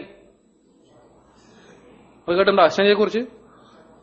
നൗഷാദ് അഹ്സനി, പേരോടിനേക്കാൾ മൂർച്ചയുള്ള, അതിനേക്കാൾ മനോഹരമായി ഖുർആൻ ദുർവ്യാഖ്യാനം ചെയ്യുന്ന, ഹദീസുകൾ അവമതിക്കുന്ന, ചിരിച്ചുകൊണ്ട്. ചക്കരപ്പറമ്പില് ഇവര് സമ്പാദ വ്യവസ്ഥ ഇതായിരുന്നു. ആ സമ്പാദ വ്യവസ്ഥയിൽ നൗഷാദ് അഹ്സനി ചോദിക്കുന്നു, നോക്കൂ നിങ്ങൾ, എത്ര ഖേദകരമാണ്. അള്ളാഹുവോട് മാത്രമേ പ്രാർത്ഥിക്കുവാൻ പാടുള്ളൂ, സഹായിയായി അവൻ മാത്രമേ ഉള്ളൂ എന്ന് പറഞ്ഞിരുന്ന നമ്മുടെ ആദർശം പിടിവിട്ടപ്പോ സുന്നികൾ നമ്മളെ കുതിര കയറാൻ തുടങ്ങി. ചക്കരപ്പുറം സംഭവം നടന്നില്ല, അതിന്റെ വ്യവസ്ഥ തന്നെ പിരിഞ്ഞു. നൗഷാദ് അഹ്സനി ഇവരെ ഇരുത്തിയിട്ട് ചോദിക്കുന്ന ചോദ്യം നോക്കൂ നിങ്ങൾ 8ാമത്തെ ക്ലിപ്പിൽ. അതുകൊണ്ട് നിങ്ങൾ നിങ്ങൾ ആൺകുട്ടിയാണോ ഇതിന് മറുപടി പറ. നിങ്ങൾ പറഞ്ഞതാണ് മാറ്റിയിട്ടില്ല, ഞങ്ങൾ മാറ്റിയതാ തെളിയിച്ചത്. ഞങ്ങൾ മാറ്റി നിങ്ങളൊന്ന് തെളിയിച്ചോക്ക്. ഞങ്ങൾ ഹറഫം അപ്പം മറുപടി പറയും. ഈ വിഷയം തന്നെ അതവിടെ തന്നെ പള്ളിപ്പടി പാപ്പിയും അതൊക്കെ അങ്ങനെ തന്നെ. പക്ഷെ ഞങ്ങൾ കണക്കാണ്. ഞങ്ങൾ ഔലിയാക്കൾ വിളിക്കുന്നു ഞങ്ങളെ നേതാക്കളെ. നിങ്ങളെ നേതാക്കളെ ശൈത്താന്മാരെയും വിളിച്ചോളി. അത് രണ്ടും ശരിയായില്ലേ? പിന്നെ അത് ഈ വിഷയം കണ്ടോ? ഇപ്പൊ അവിടെ ഉള്ളത് രണ്ടും കാണാത്തതാണ്. പള്ളിപ്പടി പാപ്പ കാണുന്നില്ല. അതുപോലെ തന്നെ പള്ളിപ്പടിയിലുള്ള ജിന്ന് കാണുന്നില്ല.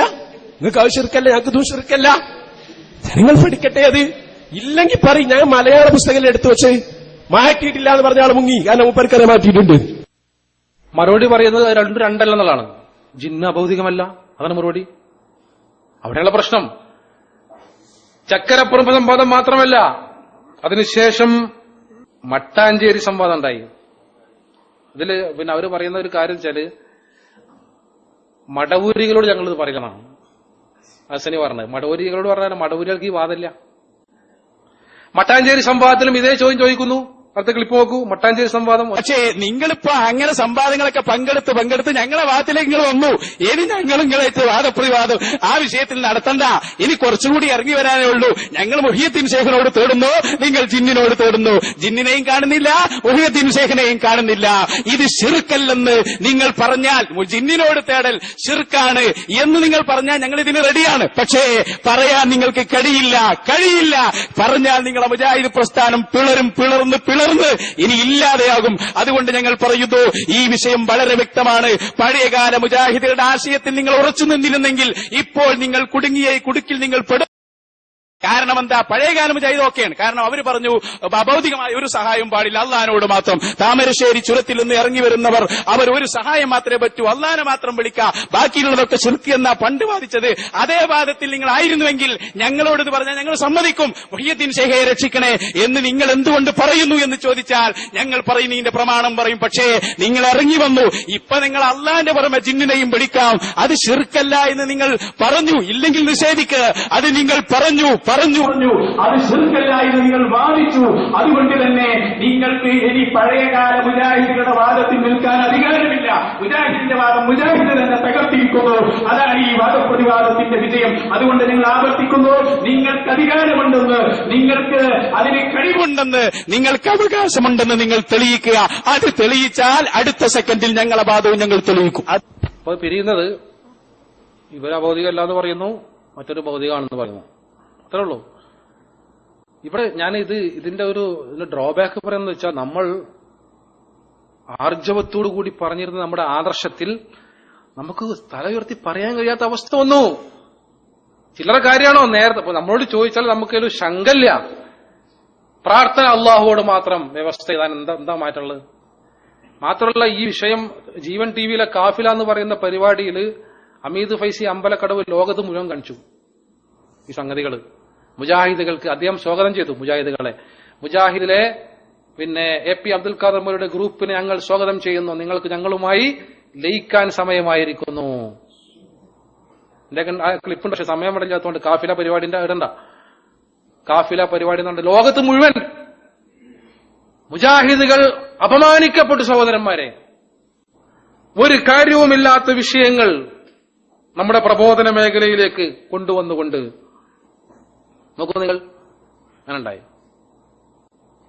അപ്പൊ അതിന്റെ പിന്നാലെ കൂടിയിട്ട് അപ്പോഴാണ് നേതൃത്വം അവസാനം ഉണർന്നിട്ട് എടവണ്ണയിൽ സംയുക്ത കൗൺസിൽ വിളിച്ചു, നിലമ്പൂര് വിളിച്ചു, ആഴ്ചകൾക്ക് മുമ്പ് ഇവിടെ കണ്ണൂർ വിളിച്ചു. APM TPM ഉൾപ്പെടെയുള്ള സലഫിയും ഉൾപ്പെടെയുള്ള പണ്ഡിതന്മാർ ഉണർന്നേറ്റു. പക്ഷെ അപ്പോഴത്തേക്ക് വണ്ടി വിട്ടണ്, പിടിച്ചാൽ കിട്ടാത്ത കോലത്തിലായാണ്. തിരിച്ചു പോവുകയാണെന്ന് TP പറഞ്ഞത്. എങ്ങോട്ട് നോക്കൂ നിങ്ങൾ, അൽമനാറില് പ്രിയപ്പെട്ട MM അക്ബർ സാഹിബ്, പിന്നെ KP മുഹമ്മദ് മൗലവിയാണല്ലോ അന്ന് അൽമനാറിന്റെ അന്നത്തെ എഡിറ്റർ. അന്ന് പിന്നെ യേശു മഹാനായ പ്രവാചകൻ എന്ന് പറയുന്ന ഒരു ലേഖന പരമ്പര എഴുതിയിരുന്നു. അത് പിന്നെ യേശു മഹാനായ പ്രവാചകൻ ദഅവാ രംഗത്ത് ക്രൈസ്തവർക്കെതിരെ നമ്മൾ ഉപയോഗിച്ചിരുന്ന അക്ബർ സാഹിബിന്റെ നല്ലൊരു രചനയാണ്.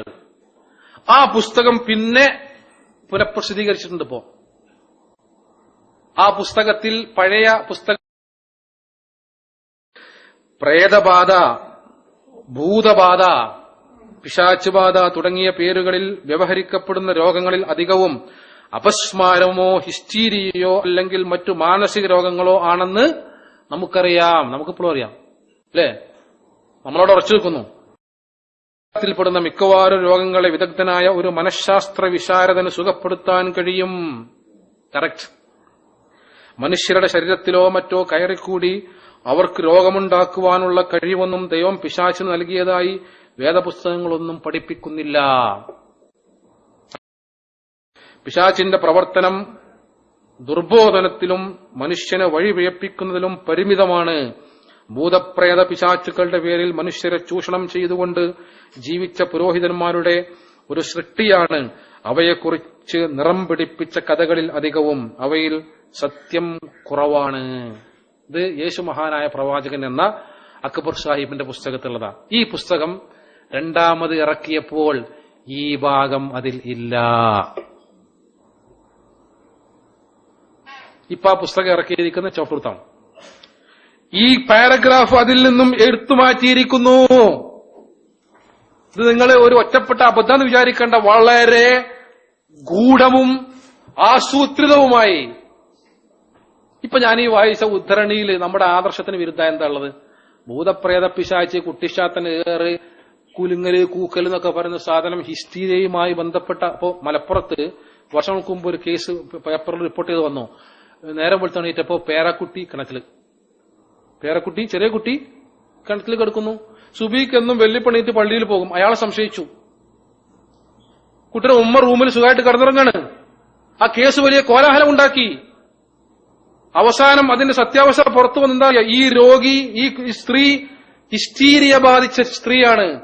ഹിസ്റ്റീരിയ ബാധിച്ച ആൾക്കാരെന്ന് പറഞ്ഞാല് ഉറക്കത്തിൽ എഴുന്നേറ്റ് നടക്കും. ചിലപ്പോ അടുക്കളയിൽ പോയിട്ട് നല്ല ബിരിയാണി ഭക്ഷണമൊക്കെ ഉണ്ടാക്കിയിട്ട് ടേബിൾമൊക്കെ വിളങ്ങിപ്പി വെച്ചിട്ട് കിടന്നുറങ്ങും. ഹിസ്റ്റീരിയാണത്. ചിലപ്പോ അടുത്ത വീട്ടിൽ കല്ലെടുത്തെറിയും. കുട്ടിച്ചാത്തനല്ല, ഈ ഹിസ്റ്റീരിയാണ്. വീട്ടിൽ തന്നെ ഉണ്ട് കുട്ടിച്ചാത്തൻ. ആ കേസ് അവസാനം തെളിയിക്കപ്പെടുന്നതാ അറിയോ? ഈ സ്ത്രീ കുട്ടിനായിട്ട് പോയി, കുട്ടിനെ കണ്ടിലിട്ടു, 30 ഉഷാറായിട്ട് വന്നിട്ട് കിടന്നുറങ്ങി. ഇതാണ്ടായത്. ഹിസ്റ്റീരിയ പല ആളുകൾക്കും, 80% ആളുകൾക്കും ഉറക്കത്തിലുണ്ടാവുക. ഇങ്ങനെയുള്ള രോഗങ്ങളാകുന്നു ഭൂതപ്രേത പിശാചുക്കളുടെ പേരിൽ പ്രചരിപ്പിക്കുന്നത്.